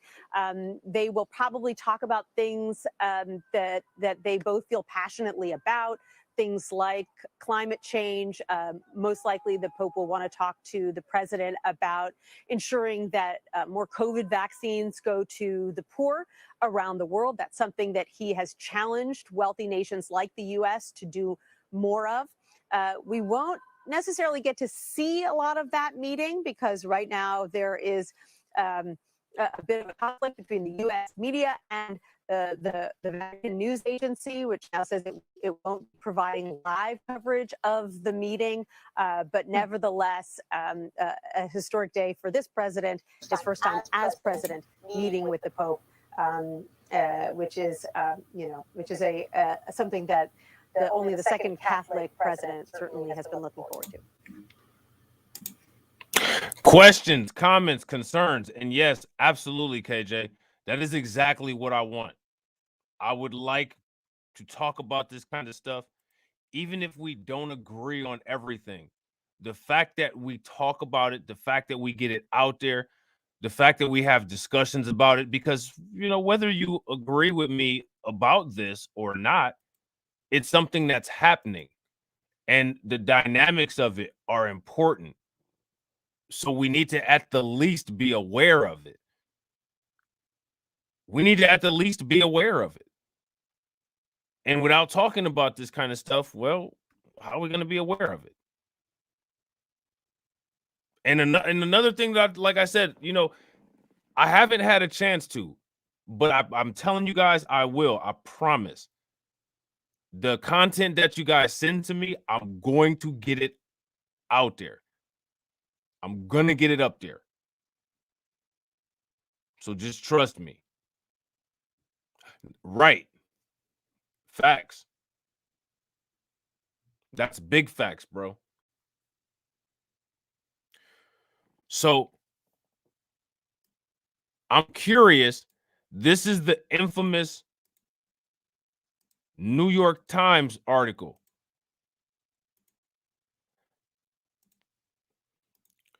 This is the infamous New York Times article about this $450,000. Okay? We need to talk about this. If we get together and hold our vote to make Biden a one-term president, they would be forced to negotiate. But our people are afraid to not vote. Absolutely. You know what, Jamal? I do have a Discord page, but I haven't been in there in a long time, and I haven't maintained it in a long time. But I am on Discord, bro. I'm actually in Torian's Discord. I haven't been in there probably in about a week because I've just been busy as hell. Like, man, I've been working like every single day. But I'm in there. Just look me up under Blacklight Revelations.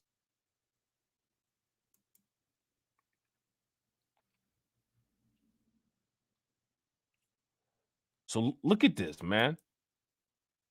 What do you guys think about this? What I find the most interesting, now I want you guys to pay attention to this. They're doing this, but they're still begging and saying that they'll be decimated without our support while doing this. If our support was really so meaningful, don't you think they would be at least putting at the least $50,000 into each of us? $25,000 into each of us? Shit, $600 like George Bush did?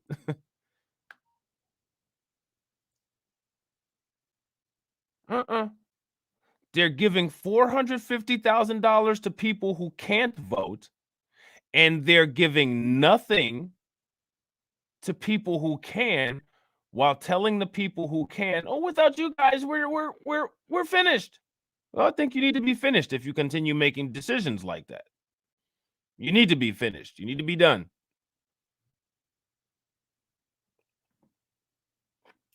What do you guys think?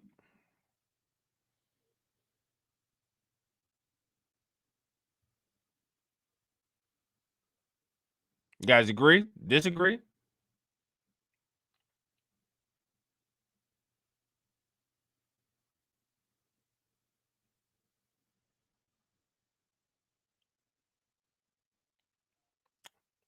Me too. Me too.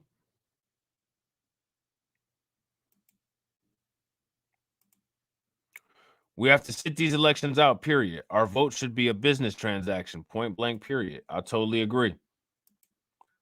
The crazy thing is, if Jim Crow Joe wanted to, he could actually sign this BS into law with very little opposition. Yeah. Now, check this out. I want you guys to do the figures. All right. I don't know if there's anybody who's got a calculator. Maybe we could do it pretty easy.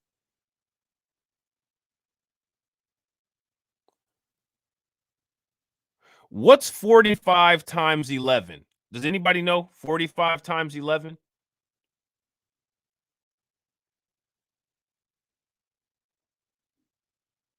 Somebody tell me what 45 times 11 is.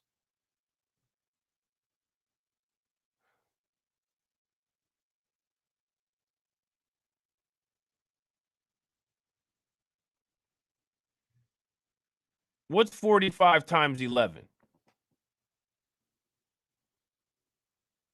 What's up, methinks? What's going on with you? 495. All right. So 495 and put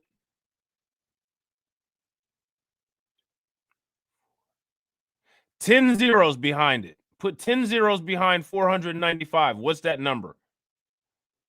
Remember Joe Biden said that 11 million undocumented people would get citizenship? Let's do a rough estimate. Let's say that those 11 million were locked up.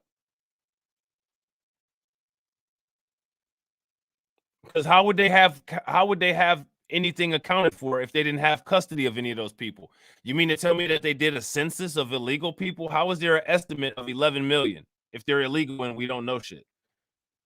How do you even have that number?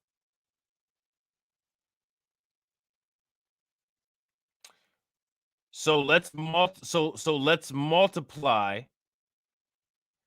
450,000, because remember, this says family members separated at the border may each get up to 450,000 each. That means that if there's a family of 4,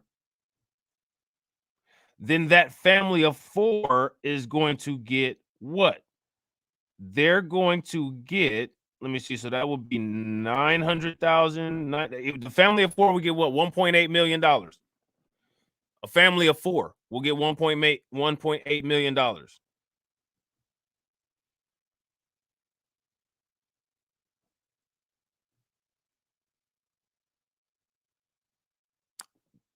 You just made a bunch of families millionaires.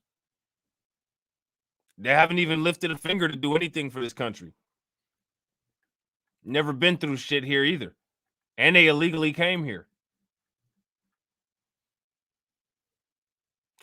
Oh, look at it. Family members may each get up to 450,000. Look at the title. I got it highlighted. Look at it, snapshots.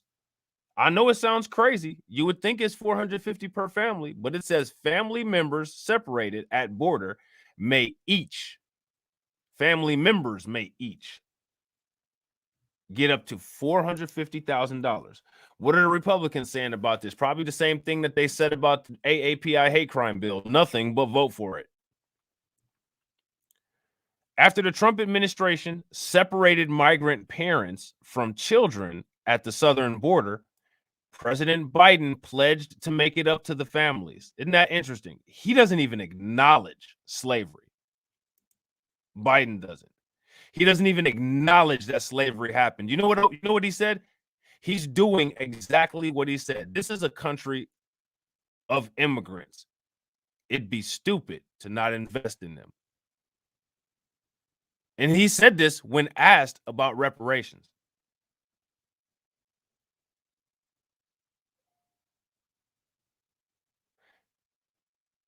President Biden, how do you feel about reparations?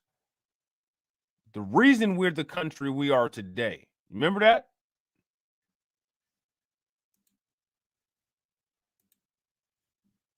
You guys remember that?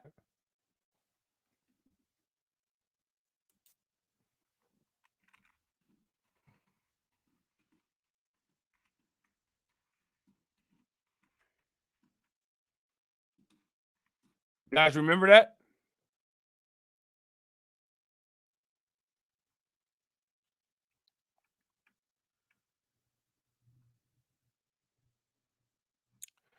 The reason we're the country we are today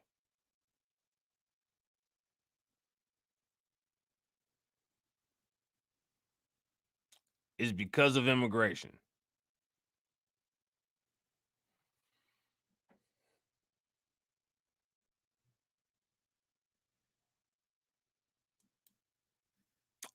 I guess he meant that. He said that crap during the debates. He sure did.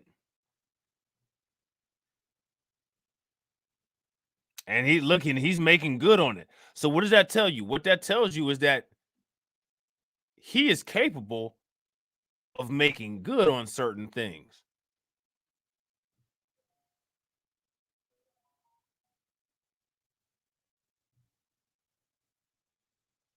Isn't that interesting?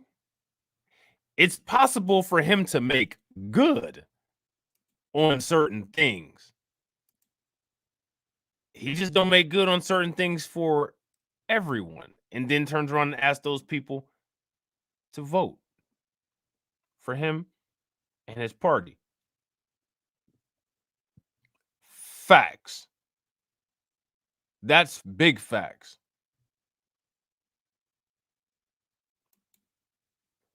That is facts, KJ.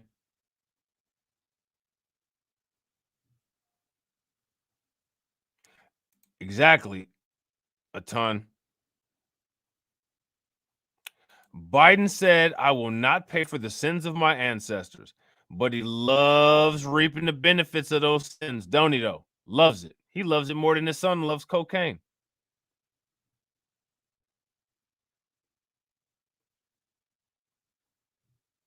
What does that tell you about the probability of reparations being a realistic thing?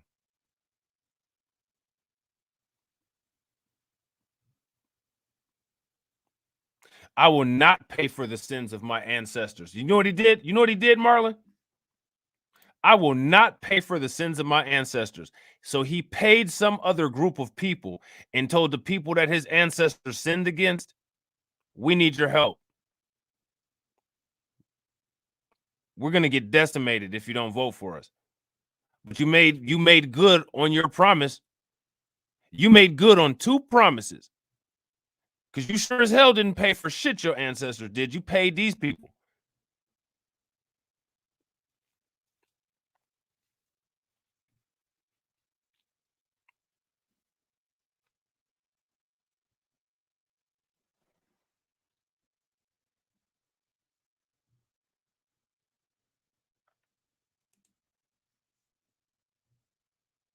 That's 2 promises that he made good on. About the 11 million undocumented and the promise to black people that he wasn't going to pay shit for what his ancestors did. Take note of that. Pay attention. We need to take that same energy to the polls. Hey, fam, I got to head to work. It was great chilling with y'all. Be safe. Be one. Appreciate you, Rob. Yo, I appreciate you, KJ. I hope to see you on the C19 channel too, bro. We have some good discussions. And if you ever want to call in or hit the link, just let your boy know. Make sure you follow me on my other social media too. Facebook, IG, Twitter. You know what I'm saying? Make sure y'all check that. Make sure you check that out. If you see some good information or whatever and you want some content about it, holla at your boy. All right.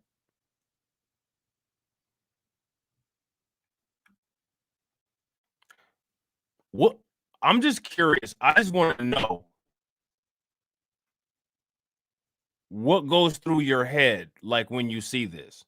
What goes through people's heads? This is what I want to know. They're trying to phase us out with these buffer classes, especially with these illegals. It won't be long as we don't get a new party. Green Party and Jill Stein supported reparations, but we ignored them. What does that say about us? Listen, Atan the Sun God, I have a video on my channel and it's called the Many Faces of Socialism. Watch that video. After you watch that video, let me know what you think.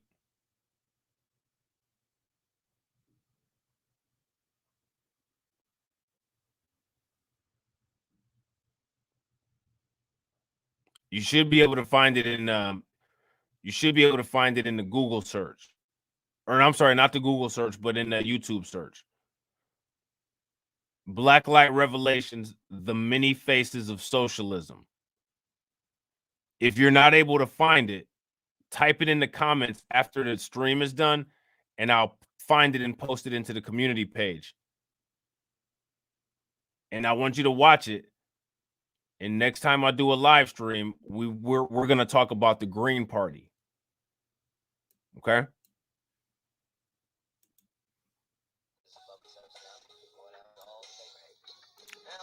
I swear, man, like this technology be on some other shit. Oh, I'm very familiar with the Green Party. What's good, MC Facts? Probably didn't support that person because they didn't think they were gonna win. It wouldn't have mattered anyway if they won.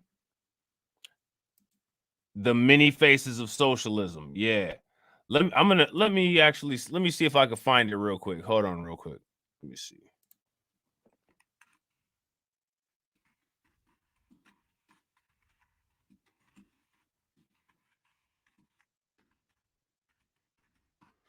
Let's see here. Ah, yeah, here it is right here.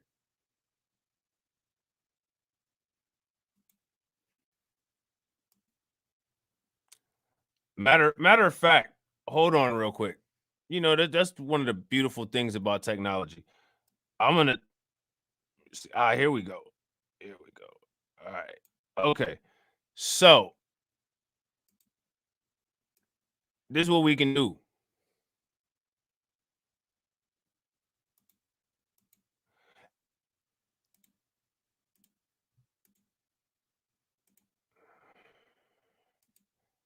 And I think I'll link this video in the description too. But check this out though real quick.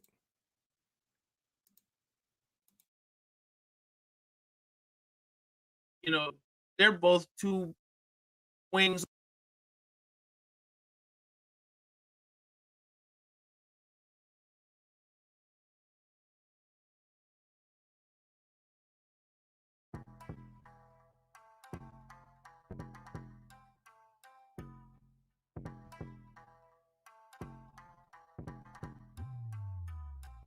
Yo, what up? It's your boy Rob coming back at you once again with another video. Before we get into this video, please do the formalities. Hit us up on Blacklight Revelations 1 and Blacklight Revelations 2. Please smash that bell notification so that you know every time we drop a video or do a live stream. Also, hit those like buttons on our other videos and check us out on Blacklight Revelations on Facebook, Twitch, DLive, and BitChute. And also follow us on Periscope and on Twitter at King and Queen Legends 1. All right. So let's get into this. All right. So you've heard of bipolarism and many different personalities. Well, politics can be the same way.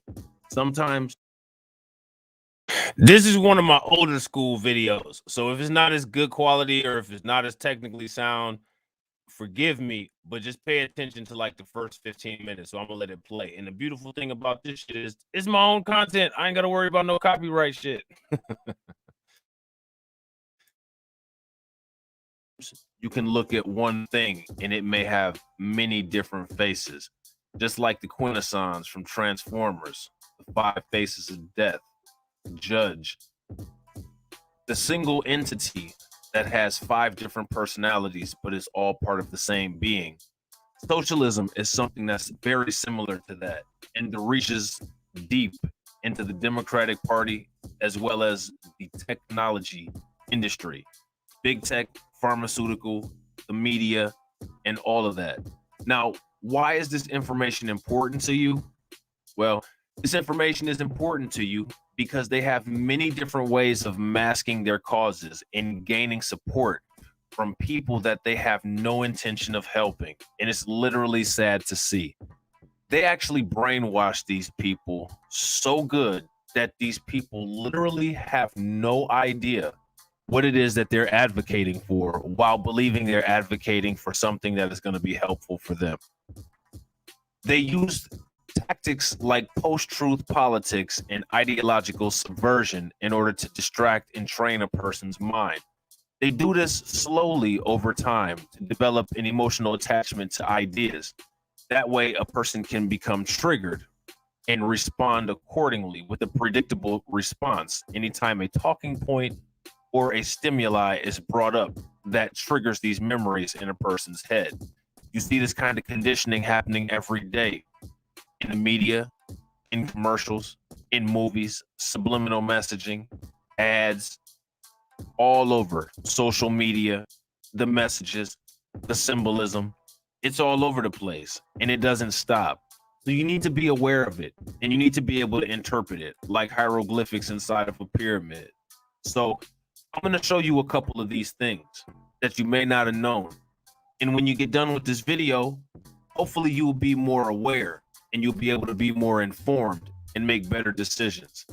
So first, we're going to talk about post-truth politics because it is indeed a real concept. It is the concept that's so important. It was discussed at the 2018 Bilderberg meeting. It was also the Oxford Dictionary's 2016 Word of the Year. So why is this so important? Well, we're dealing with it right now. Post-truth politics, also called post-factual politics and post-reality politics, is a political culture in which debate is framed largely by appeals to emotion, disconnected from the details of policy, and by the repeated assertion of talking points to which factual rebuttals are ignored.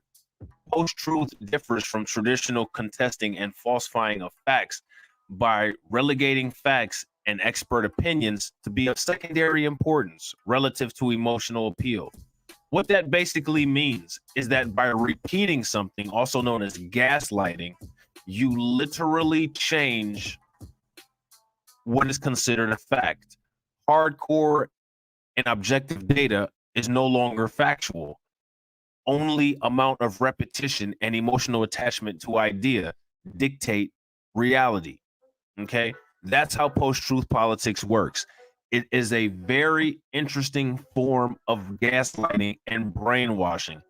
And one of the reasons why the elites are so interested in it is because it is a way to behaviorally condition the public at large. As you can see with the 2018 election, as you can see with people's positions on certain organizations versus certain candidates, people literally use post-truth politics unknowingly in their everyday life. And the thing that's so beneficial about post-truth politics is the fact that 9 times out of 10, when people are engaging in these tactics, they legitimately think that they're making a legitimate argument.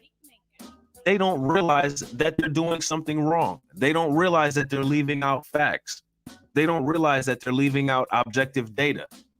They literally think that repetition of a talking point is a substitute for a fact. And that's incorrect. And it's also dangerous. The problem is that despite the danger and despite how incorrect it is, it's the world that we're moving forward. And how to deal with it was what was discussed by the elites at the Bilderberg meeting of 2018. All right. So here it says, as of 2018, political commentators have identified post-truth politics as an ascendant in many nations, notably Australia, Brazil, China, India, Russia, the United Kingdom, and the United States, among others. As with other areas of debate, this is being driven by a combination of the 24-hour news cycle, false balance in news reporting, and the increasing ubiquity of social media and fake news websites. In 2016, post-truth was chosen as the Oxford Dictionary Word of the Year. Okay, that's all we have right there on post-truth. And again, we see this all the time. People have an emotional attachment. We're going to vote out the worst of the two evils. We're going to vote out Trump. Why? Because Trump is racist. Well, who are you going to vote for? We're going to vote for Joe Biden and Kamala Harris. Joe Biden literally wrote the most systemic racist laws that were put into American history, other than slavery and lynching laws and sundown towns. These covert racist laws that can literally put you in jail for minor drug offenses. Joe Biden wrote those. His signature is literally on the bottom of those bills. You won't find Trump's signatures on anything like that. And unfortunately, that's a fact that no one can dispute. But because people are emotionally attached to the concept of racism, and he's been defined as a racist, despite the fact that this individual, Joe Biden, who has literally created legislation that with the system of criminal justice has disproportionately locked people up, it's okay. We won't look at that. We won't look at the facts. We won't look at those laws. We won't look at how many people were locked up. We won't look at what color they were. And we won't look at the type of drugs that they used and how the type of drugs that they used caused more jail time. Kamala Harris, same thing. We won't look at the people that she locked up and the people that she fought to keep in jail after they were proven innocent. We'll just, stick with what we know,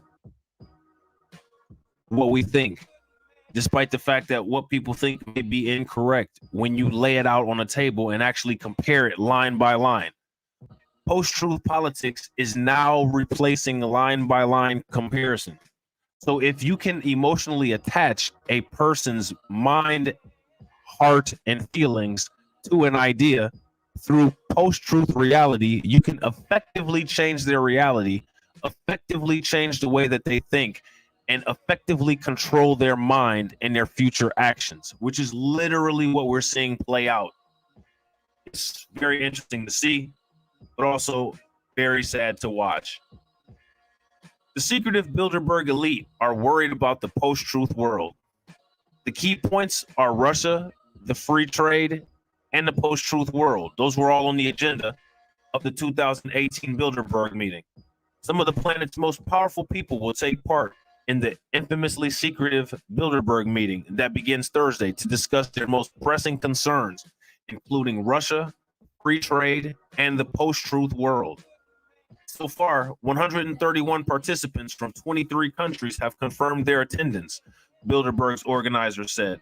Some of the names on this year's guest list include the president of the World Economic Forum, Borje Brinde, the CEO of Airbus, DeepMind, and Total, as well as Mark Carney, the governor of the Bank of England, and Ryanair's Michael O'Leary. Okay.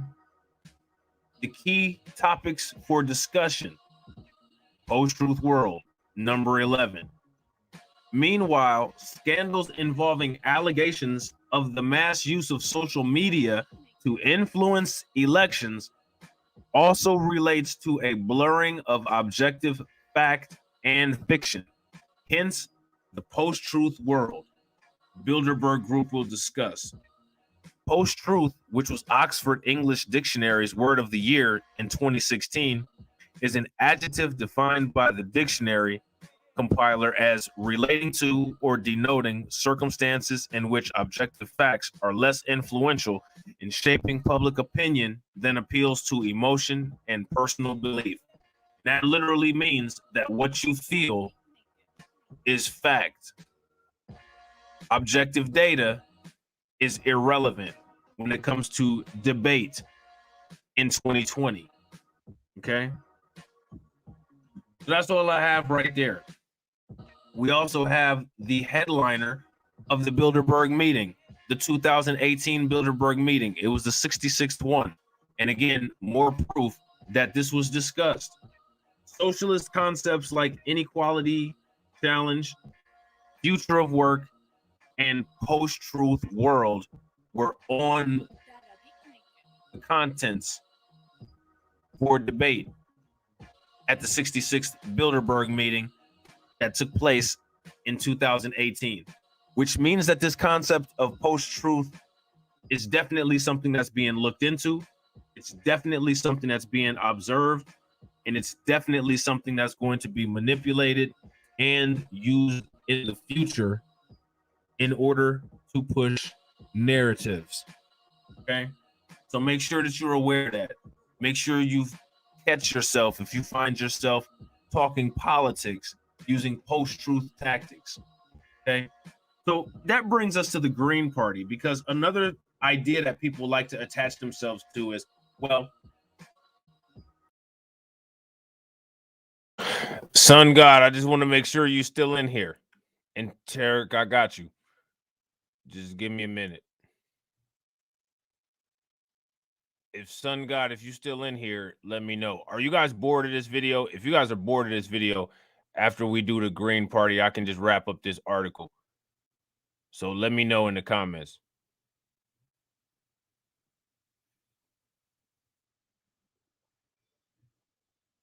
But here goes the Green Party part. So what I want you guys to do is I want you guys to pay attention to the Green Party, because as you can see, I got the platform right up here on the screen. This is it.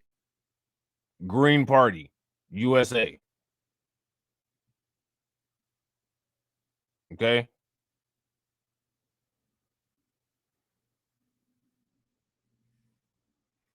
So let's watch.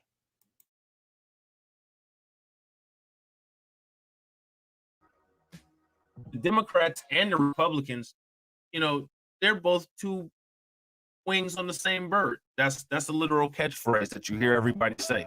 So I'm going to vote this. I'm going to vote that. The only problem is that every other party in the United States is literally a branch of one of those two. it's almost like the NCAA Final Four tournament. You have the MAC conference, you have the SEC, you have the ACC, you have the Pac-10, but at the end they consolidate to 2 competing teams, and that is literally how the breakdown always works.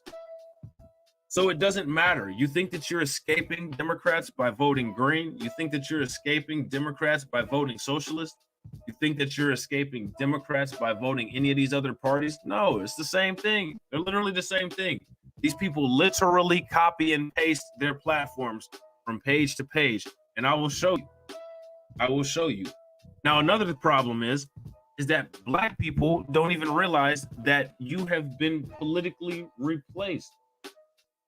You have been replaced. If you notice, when it comes to all of these political parties, you are no longer identified. They literally identify you as Black Lives Matter, despite the fact that there are many Black people who see huge issues with Black Lives Matter, because it is not an organization that has anything to do with economic justice for Black people. It literally is a blackface organization that uses Black talking points, assigns them to everyone else, and creates equal minority uplift and does nothing for Black people. That is literally what Black Lives Matter is. And it also puts a target on your back because of all of the things in the nefarious activity that Black Lives Matter associates themselves with. And the actual concept is weaponized. It's weaponized by the right to downplay any kind of issues that you may have as far as a disparity, and it's downplayed by the left as well as weaponized by the left to appear as if they are actually catering to you and your needs, but they are not. They're literally catering to talking points of an organization. All right, there's no formula on any Black Lives Matters transcripts that show any algorithms to attempt to deal with the specific wealth gap that's widening in the Black community. There's nothing there. There's literally nothing there about economic justice. None of that. It's literally just a bunch of fluff and literally just a bunch of talk of racism and reminisce of past events that took place in order to emotionally attach you to an idea, to garner your support for an organization that's costumed as something to help you, that is actually furthering the agenda of something more nefarious, which is actually this great reset and a socialist change in the capitalist economic system. That's literally all this is. And I'll prove that. Okay. So here, this says, we understand that until significant steps are taken to reverse the ongoing abuses, to end the criminalization of the Black and brown communities, to eradicate poverty, and to invest in education, healthcare, and the restoration of and protection of human rights, that it will be impossible to repair the continuing damage wrought by the ideology of white supremacy, which permeates the governing institutions of our nation. All right. From the mission statement of the Black Caucus and the Green Party of the United States, the mission of the Black Caucus of the Green Party of the United States is to maximize the participation of men and women of African American descent into the political and policy-making process of the Green Party of the United States. It is further to introduce the 10 key green values and the Green Party platform to the African American community. The mission of GPU. You can have reparations tomorrow contingent on getting the COVID-19 vaccine. What do you say? How does that work? We give it to you tomorrow. Get the vax.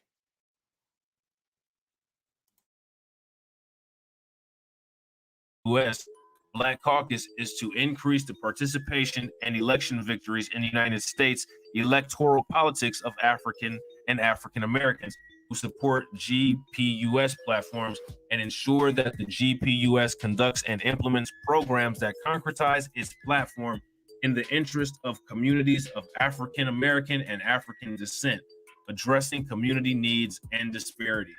Now, mind you, anytime you see Black and brown or anytime you see African and African American, these are programs that literally have no algorithm to do anything to address specific Black disparities.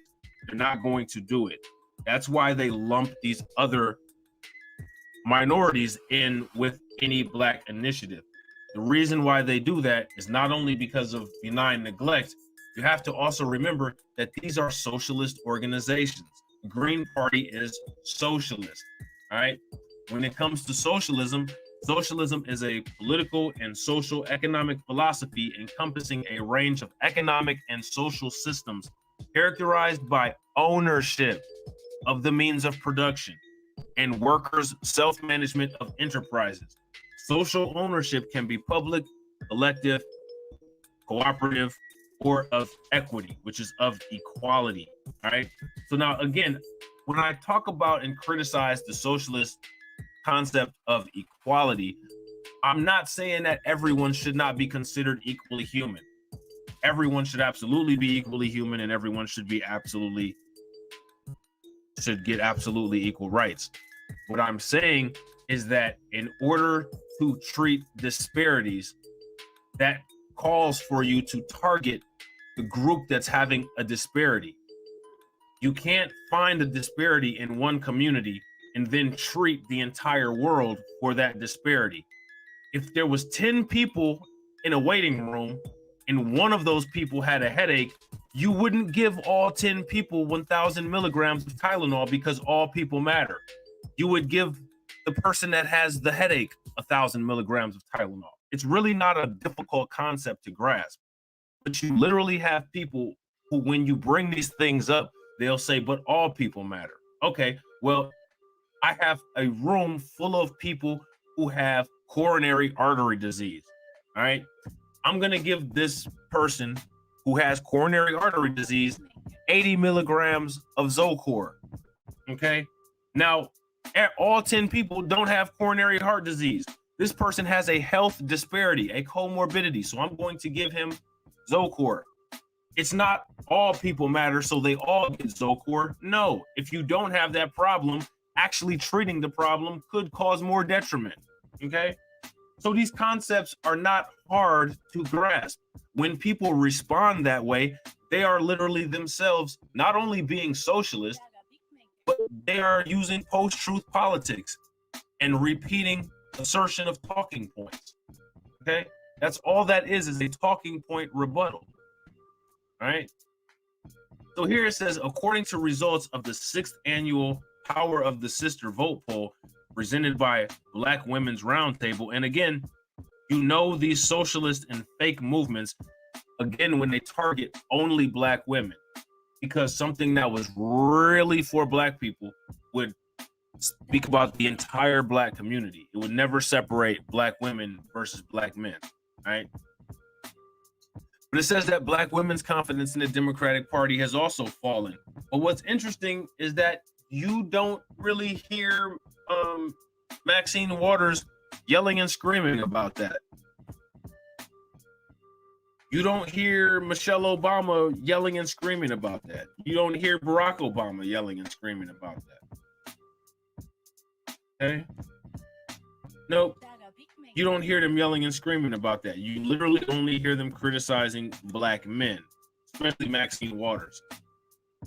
She made some very disgusting comments about Black men because of her fear of the re-election of President Trump and because of her fear of the movement right that the trends are showing in the Black community as a whole, because people are getting sick and tired of this nonsense of giving free votes away to Democrats and never getting policy specific legislation. Right? Has nothing to do with anything other than their own failures. And just like their ideology, they don't want to take credit for what they've done wrong. All right. Now, you look at these socialist movements, and they have literally merged the symbolism in order to create an emotional bond with Black people.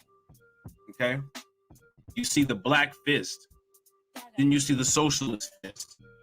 All of these type of groups, they always reference the Black Panthers. They literally use black and white to put your brain in the mind state that when you're looking at this, you're literally in the trenches of the civil rights movement. None of that is happening. There's new problems. You know what I'm saying? It's 2020. All right. Things have progressed and things have gotten better, and we have rights that people didn't have back then. Everything isn't fixed. There still is miles to go, but these people are literally trying to train your mind to make you believe that you are fighting your way out of conditions that don't exist.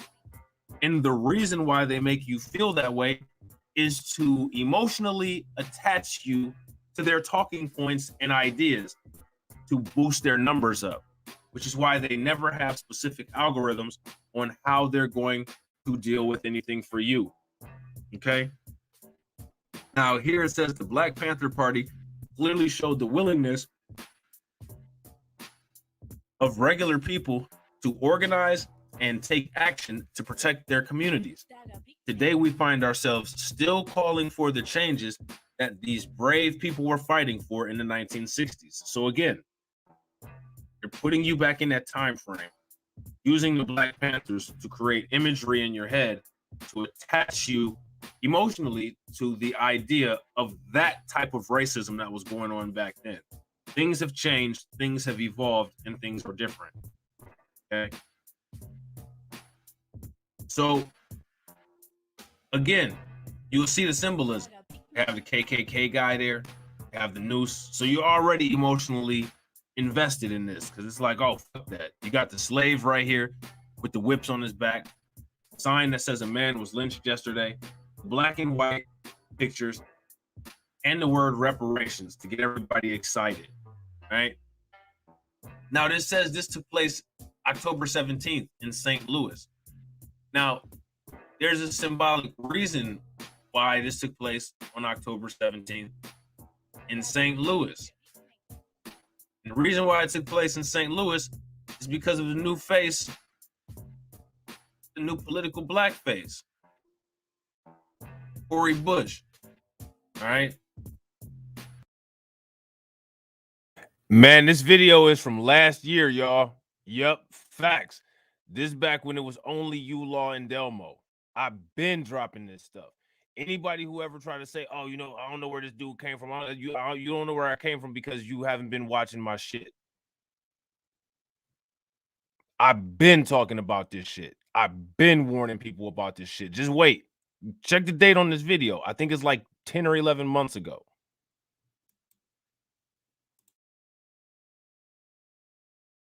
She is a new Democratic pawn, the replacement Kamala Harris. She is going to be that other person that you see rocking with the squad, making a lot of noise and doing a lot of nothing. Okay? Remember that name, Cori Bush. All right? She is the individual who literally tweeted that climate justice is equal to racial justice. Lady, you sound insane. And where we at today, y'all? Where are we at today?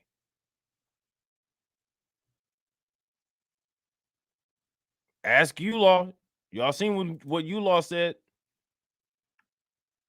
This video was from last year.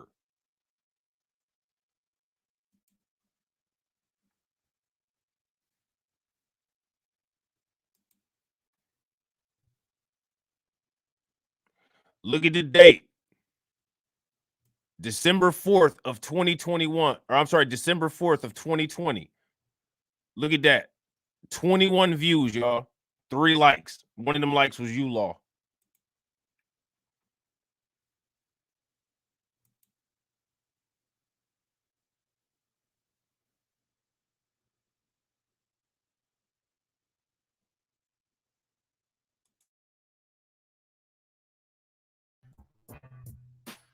All right.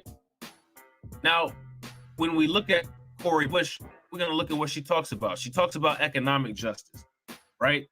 But she doesn't say anything about anything specific for Black people. But she's saying that climate justice is racial justice, but she doesn't work in an algorithm of how that works. which means that she's literally just using it as a talking point because everyone is so mentally and emotionally attached to the concept of racism. If anyone says anything fights racism, it automatically gets unwarranted support. People need to stop doing that shit. People need to get away from that bullshit. Climate change has nothing to do with race. It has to do with atmosphere. It has to do with CO2 emissions. It has to do with chemistry. It has to do with meteorological changes. All right. It don't have anything to do with the color of anybody's skin. All right. It doesn't have to do with any of that shit. But a lot of the factors behind that shit, they literally are trying to tie in social justice causes.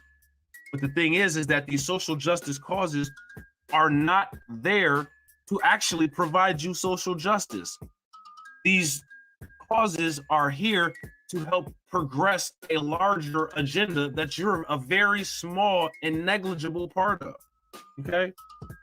So here she says economic justice is vital to ensure that every American, especially those currently living in poverty. So now we're talking about income based, right? Especially those living in poverty. She doesn't put a name, she doesn't put a race. So this program, this advocacy she's doing right here, you can count yourself out of this. She's not talking about you. This isn't going to address your disparity. Has access to the capital to meet their basic needs and to thrive. And when she says basic needs is always a socialist dog whistle. All right, because you go down here and she's talking about the universal basic income, right, and increasing the minimum wage to $15 an hour. When you go to the socialist platform, they will talk about the $15 minimum wage as well. So, Sun God, did I make my point? How you still feel the same way? You still feel the same way about the Green Party?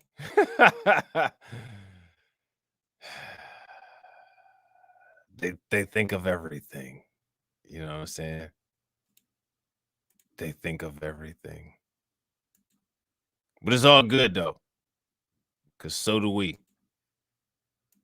So don't worry about it. If you're interested in watching that entire video,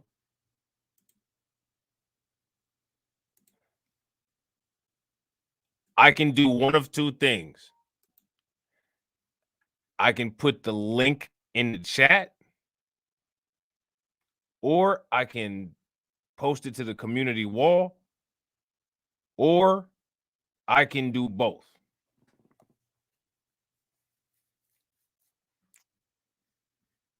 If I post the link in the chat, is anybody gonna watch it? Some people already seen it. I know you Law and Delmo and all them, probably Bronze the God too. He been around about that long. He probably seen it. Or did I make my point? There's more on there. There's more. Both. Okay, cool. Hold on. I'm gonna put it in the chat real quick. Hold on.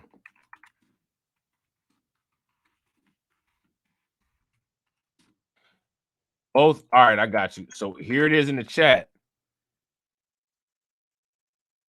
All right. And hold on real quick. I'm about to put it on the community post right now.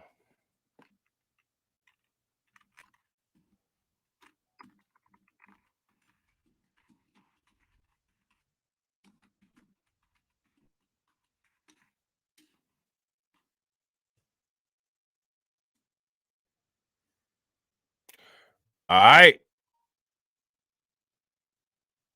It's in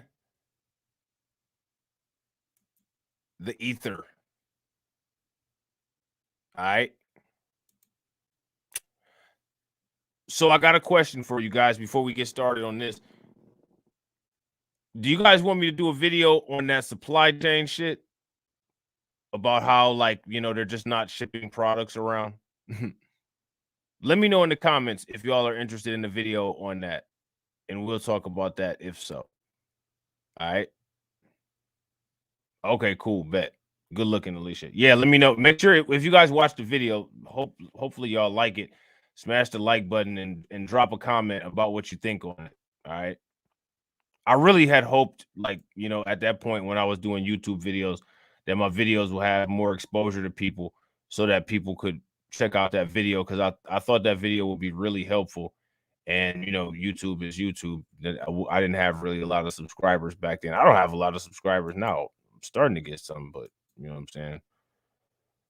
I didn't have any back then. You know what I'm saying? I had Delmo, Law, Blondie Lee, Jesse Miller, Saint Beloved, Draga, Rain King, who's always been around, Nikki. That's it. I ain't had like nobody. Family members separated at the border may each get up to $450,000. After the Trump administration separated migrant parents from children at the southern border, President Biden pledged to make it up to the families. Migrant families separated at the border by Trump administration may be eligible to receive hundreds of thousands of dollars in compensation for the damage inflicted on them by the policy, according to several people familiar with the matter. Some families could receive as much as $450,000. Is Snapshot Reviews in here? This is just exactly what I said. Some families could receive as much as $450,000 for each member who was directly affected.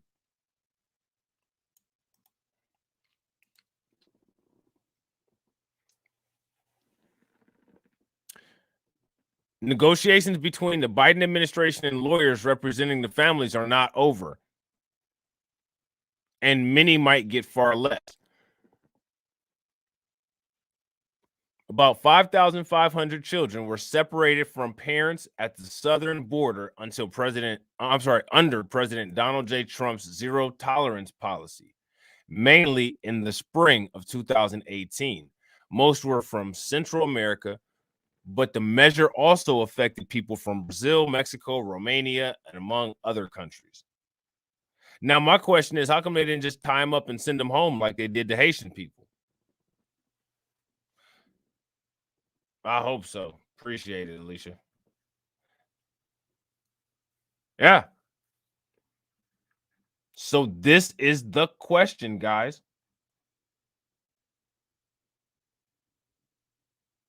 Look at this. There's no question that the Biden administration is doing. Look at this. There's no question that the Biden administration is doing the right thing by providing meaningful monetary compensation. Given that the U.S. government deliberately brutalized these families, including babies and toddlers,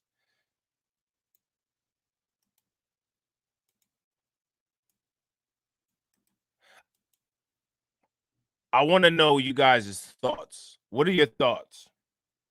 What's going through your head right now? Type in what's going through your head right now. Even if the Streamlabs bot removes it.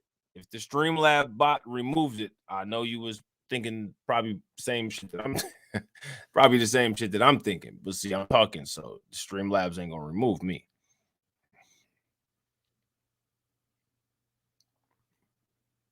Pissed you off?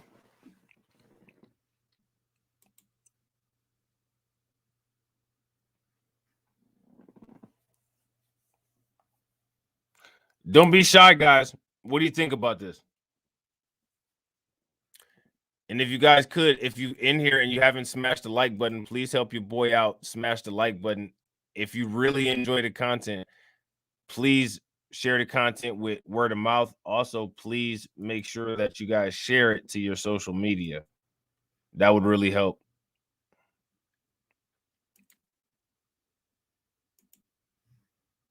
Not surprised. Yeah, me either.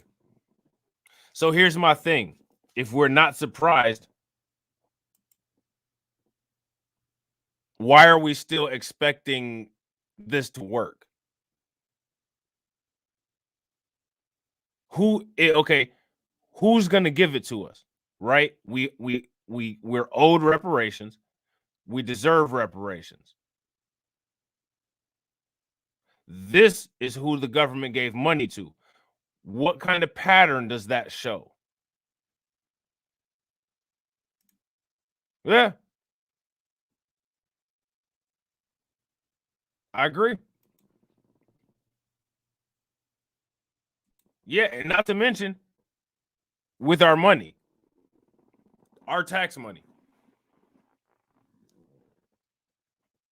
Same shit over in Canada. We know this now. We should have known it a long time ago, but we know it now. What's the next move? What's the next move? FBA shouldn't even be paying taxes. Facts. That's why they got those Haitians up out of here quickly. It's already in the pipeline. Busting my ass out here to make a living. Meanwhile, everyone else is reaping the benefits of my hard work. Reaping the benefits of your ancestors' hard work too.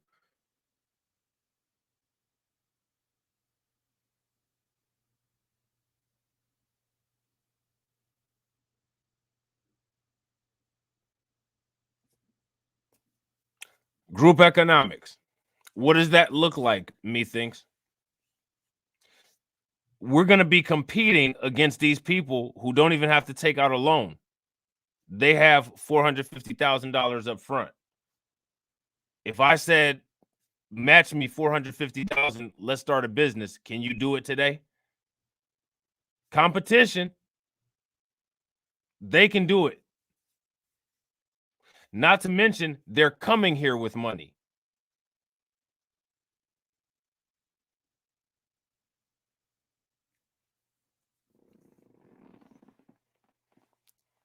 Where are they going to go and set up businesses at?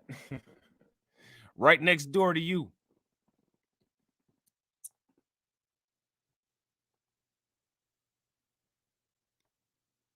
Yeah, I agree.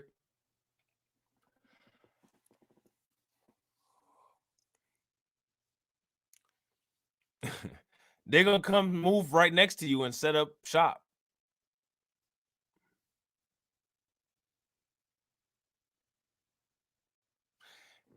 Right. I agree, Kareem. Solution should be ownership. But guess what? They actually have the cash to buy shit. Because we can't do anything but consume right now.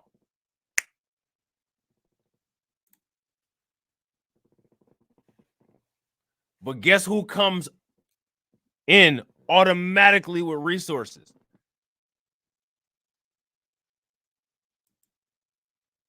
They can not only eat McDonald's, they can buy a McDonald's.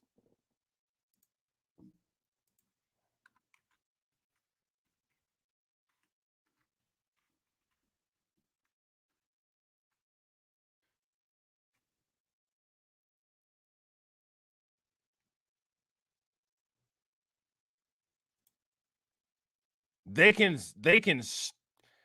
don't have to just eat McDonald's.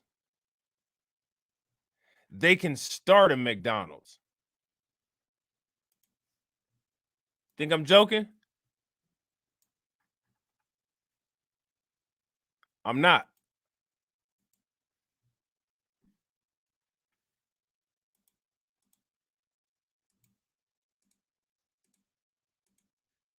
I want you guys to pay attention to this.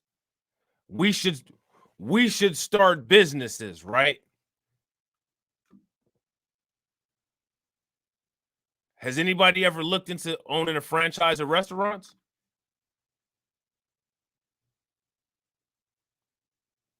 I have.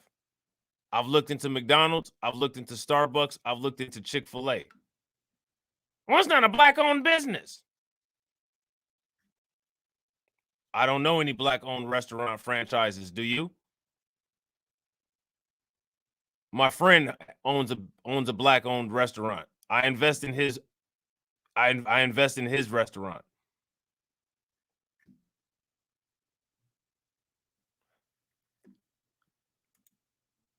How much do it cost to purchase a McDonald's franchise? Like I said, I'm not going to front. You know what I'm saying? Like, I'm not about to front and sit here and act like I'm listen here.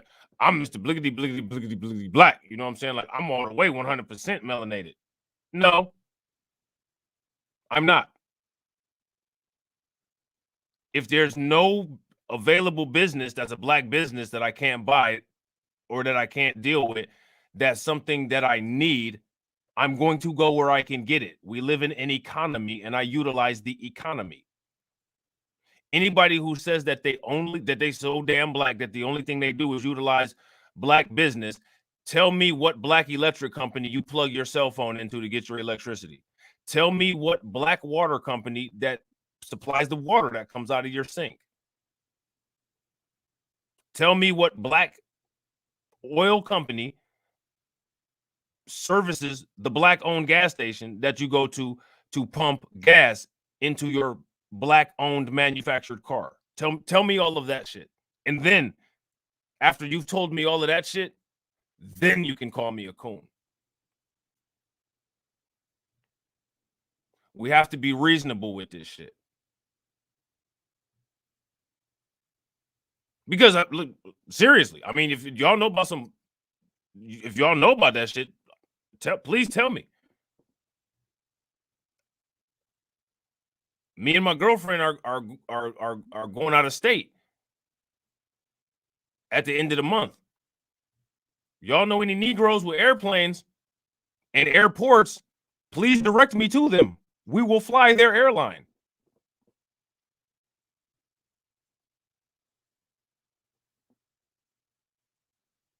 Right. Grocery store, hardware store. So,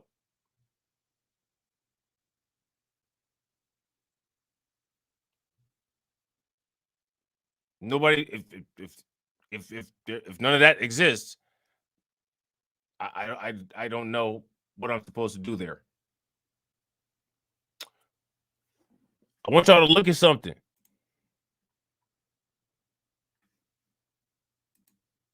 And that shouldn't discourage you either. The fact that those things don't exist, what that is an opportunity for you to make them exist. You make it exist. Don't just sit there and wait for somebody else to do it. You do it. McDonald's franchise cost and requirements. An initial down payment is required when you purchase a new restaurant, 40% of the total cost, or an existing restaurant, 25% of the total cost. The down payment must come from, look at this, non-borrowed personal resources, which includes cash on hand, security bonds, and debentures, vested profit sharing, and business or real estate equity, exclusive of your personal residence. How many of y'all, I want to start a business with y'all. How many of y'all can match me on this? 2012.5.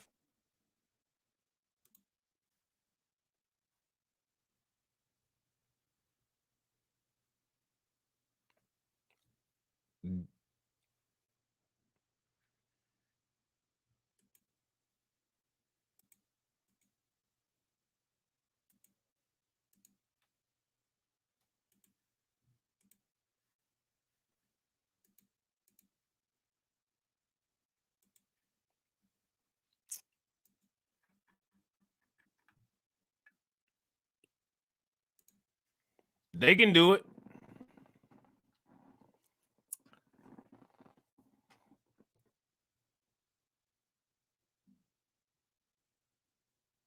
Just think of all the hours you have to put in and save, all the money from your paycheck, despite the fact that you come from a long line, a long lineage of people who dealt with things in the United States that these people never dealt with.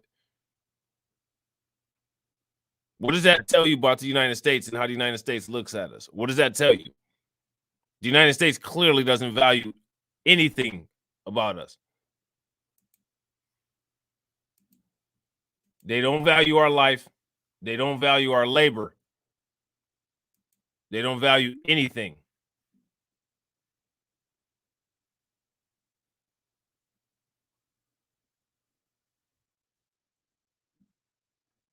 You guys agree or you disagree?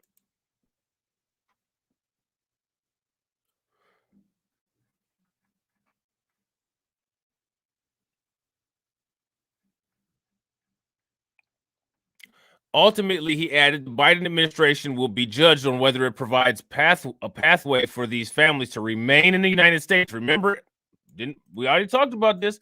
11 million undocumented.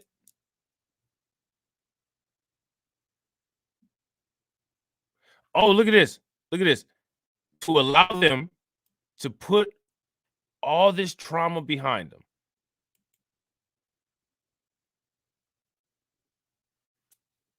You break the law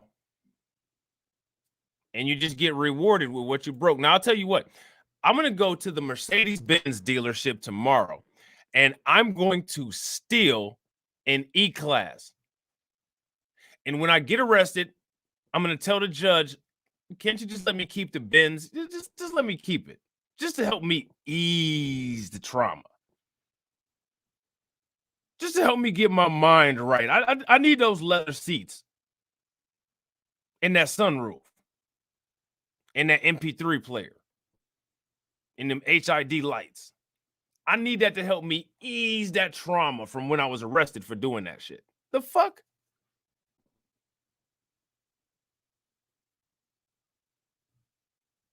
We've been phased out of all of these industries for years, yet we make them all rich.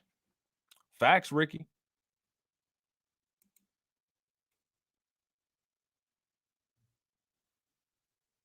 There are still people who are going to vote for these people.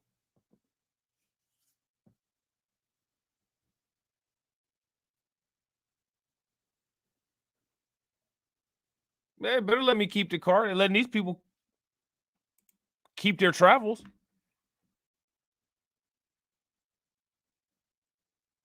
You going to jail for I'm going to be, no, I'm going to take a joyride for a long time. I ain't going no damn jail.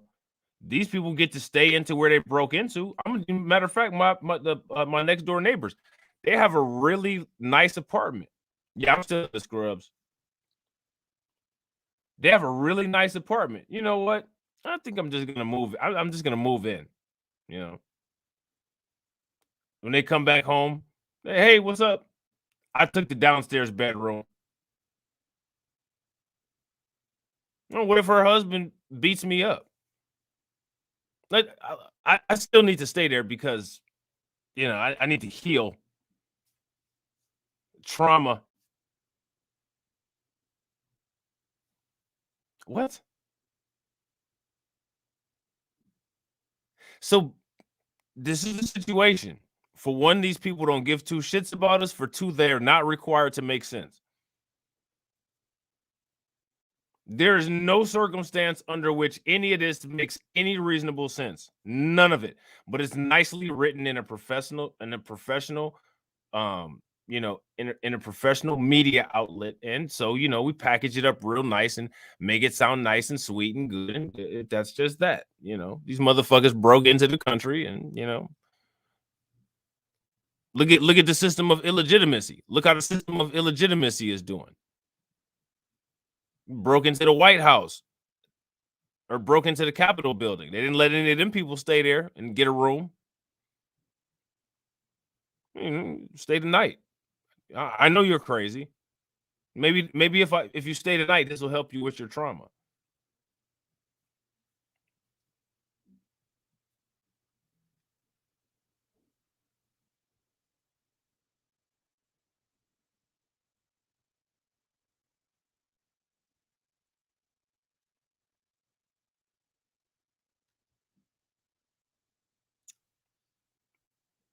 What do you guys think we should do? Yeah. I mean, not even that. We have an exact example. Did any Haitian families get $450,000? Did any Haitians get let in the damn country? Mm-mm. Mm-mm. Nope. Sure didn't. Somebody, some idiot out there is going to vote for them.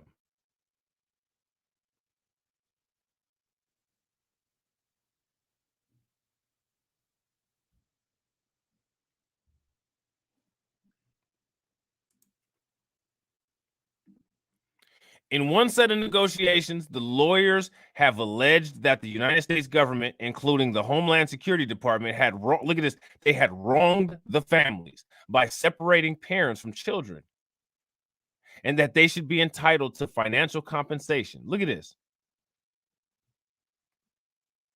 One of the lawyers alleged this.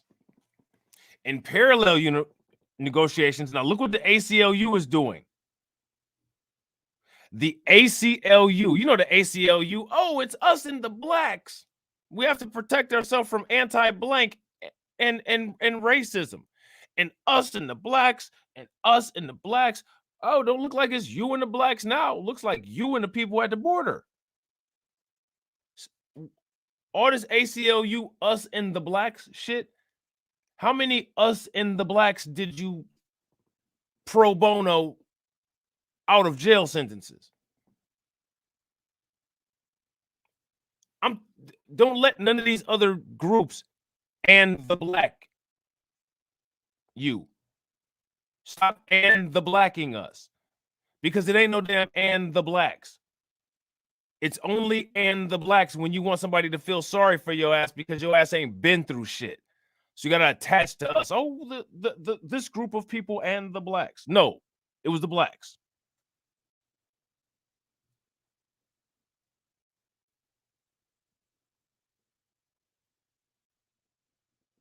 We need to start actually saying something about that.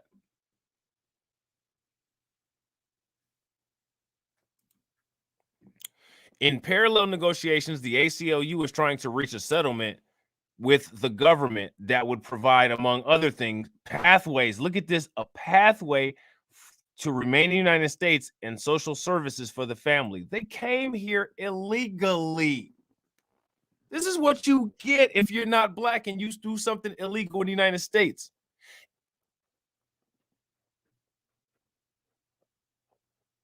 We're supposed to pull ourselves up by the bootstraps, and they put themselves out and pulled in $420,000 or $450,000.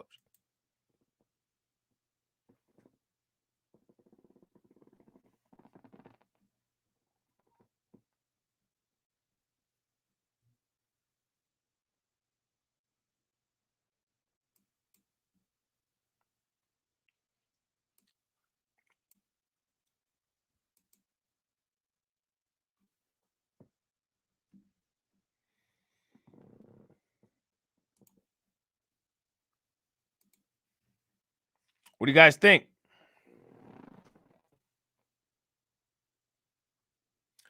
Exactly, they are just like the SPLCU or SPLC, yeah.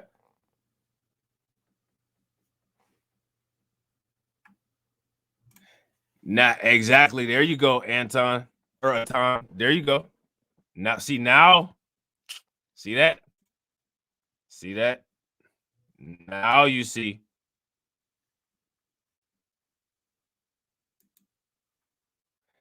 The family separation policy was a key component of the Trump administration's crackdown on unauthorized immigration. Unauthorized immigration. Last time I checked, when you do stuff that you're not supposed to do, you don't usually get the best results. Like, good shit doesn't always come your way if you're doing that. System of illegitimacy. You break into this motherfucker, you get a fully paid vacation.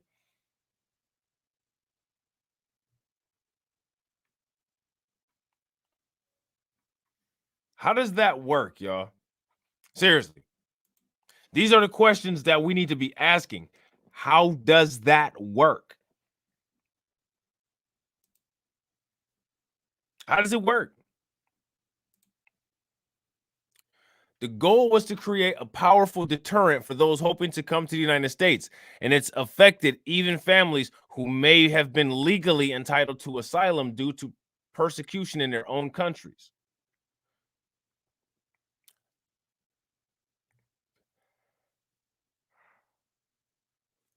I don't think we need to read.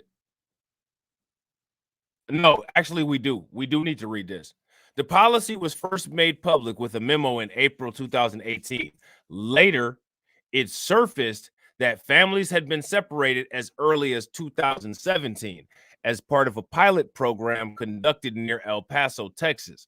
About 1,000 of the 5,500 families have yet to be reunited because the parents were deported to their home country.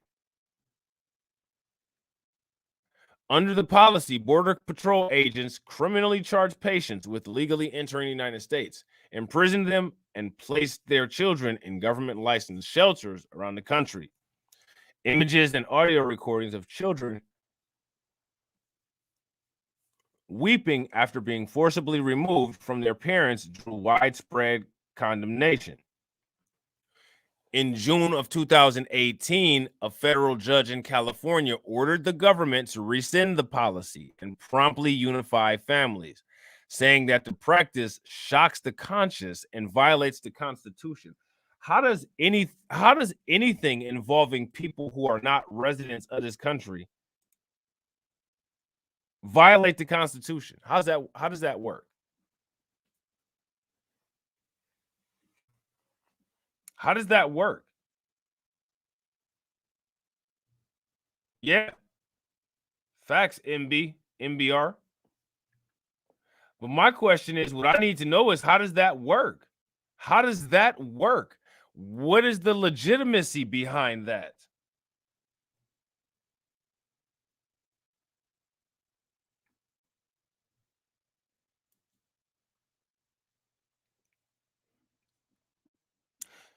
Government officials struggle to meet a series of court-ordered deadlines to reunite families. Reunions were marked by heartbreak and confusion. We don't need to know that.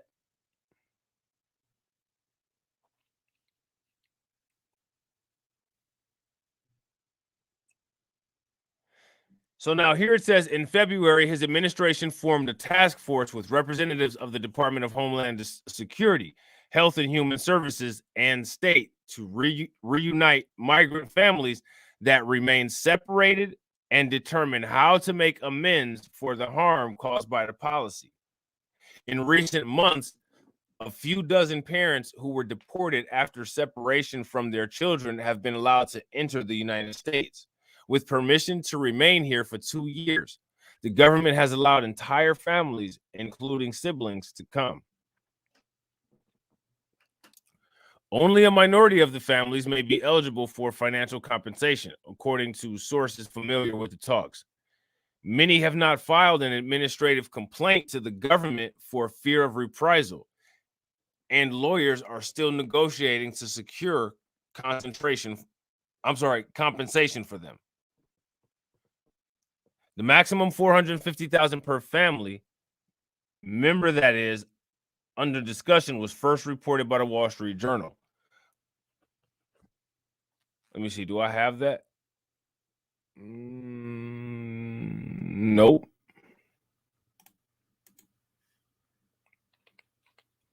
Following a federal court order last year, Seneca Family of Agencies, a social service provider, had been coordinating counseling and parents and children reunified with the United States.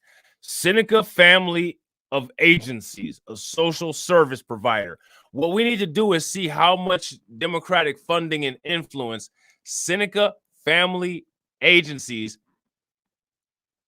who is a social service provider, how much they have. So if anybody finds anything on those people in your surfing of the internet, shoot it to your boy. All right.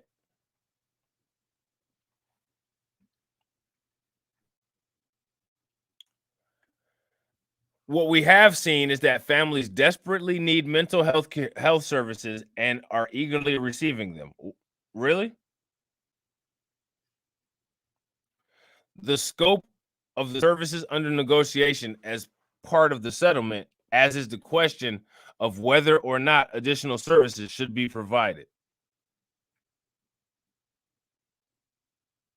So now here they just come up, they're just talking about some nonsense.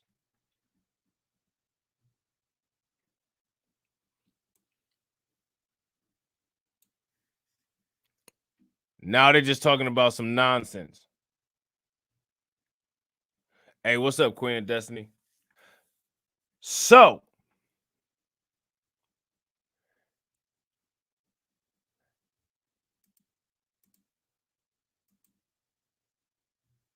question. What do y'all think about that? That's a lot. That's a lot. Oh, did I miss your comment, Delmo? I'm sorry. Hold on. Let me go back and see. Important. Look at the history. Late 1800s system of illegitimacy brought European immigrants to undermine the highly skilled foundational Black American people as a means of decimating their progress. History is repeating itself. Absolutely. How do we deal with this?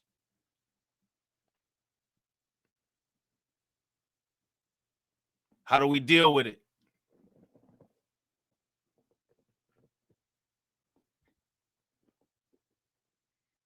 How many people do you guys think are going to vote for Democrats? Because that's not the way to deal with it. But what we tend to do is do everything that's not necessary to deal with this kind of stuff. So, honest estimate, how many people are going to vote for Democrats?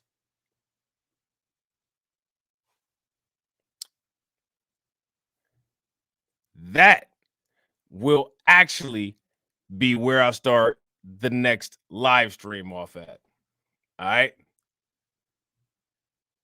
So before you guys go, I'm going to ask one more time if y'all can, my moderators, if y'all could put that link in there, not only the link for Blacklight Revelations C19 report, but also the link for Blacklight Revelations news, reviews, and reactions. Okay. Please help your boy out with that. Throw both of those in there. Okay. That will help your boy out a great deal. And I'm going to update the description box, and I'm going to put the links to those videos that we watched in the description box. The links to the stuff that I use is always in the instructions or in the description so that you guys can look at it if you want to, you know, fact check me or whatever. Thank you, Yula. Appreciate it. So everybody that's in here right now, if you're not subscribed to Blacklight Revelations C19 and Blacklight Revelations news, reviews, and reactions, please smash the bell icon twice and make sure that you smash the bell icon twice because I do live streams there too. Okay. So, ladies and gents, players and pimps, next time I go live, we got to know what the hell we're going to do to deal with this because we can't just sit around and watch it. I mean, we can, but then I guess people wouldn't be telling the truth about as empowered as they want to be. I don't know what an empowered onlooker has ever done. I don't know. So with that being said, man, you guys are amazing. I got the best subscribers on YouTube. Please give yourselves a round of applause. The best subscribers on YouTube. Y'all all watched the whole thing all the way through on a stream. 3 hours long, 3 hours strong. Y'all are the shit. All right. We are going to do this again. So make sure that you are subscribed to this channel. Make sure that you're subscribed to my backup channels and my social media, Blacklight Revelations on IG, Twitter, Twitch, DLive, and Trovo. All right. So that you don't miss anything. All right. Go over there to Clubhouse. Follow us on Clubhouse, man. Me and Izzy, we just did a room this morning. Izzy probably is still in there. He had said he was gonna call in, but he probably still in there doing that. So, but we got some more content planned for you. We got some growth planned for you, and we got some big things that I would like to do coming. All right. And remember, if you guys enjoy the content, support the channel with a membership. The memberships are only $1 a month at the lowest tier, just $1. That really helps with the algorithm. And it also really helps to maintain the platform, and it also helps to build the platform. All right. Yeah, Izzy can go all day, bro. Izzy can go all day. See, I can't. I'll suddenly just start falling asleep. I'll fall right the hell asleep right on my keyboard. Y'all be like, damn, he just died. No, I didn't die. I just fell the fuck asleep. It was too much. You know what I'm saying? I stopped. That's what happens. You know what I'm saying? So again, I can't tell you guys how much I appreciate you. I cannot tell you enough. I can't tell you enough. All right. We're going to keep moving forward. We're going to keep breaking down this information. We're going to keep giving y'all accurate stuff to listen to and hear. All right. But it won't be for the rest of the day because your boy's tired. All right. So I appreciate it. I will catch you all on the next video. All right. Peace.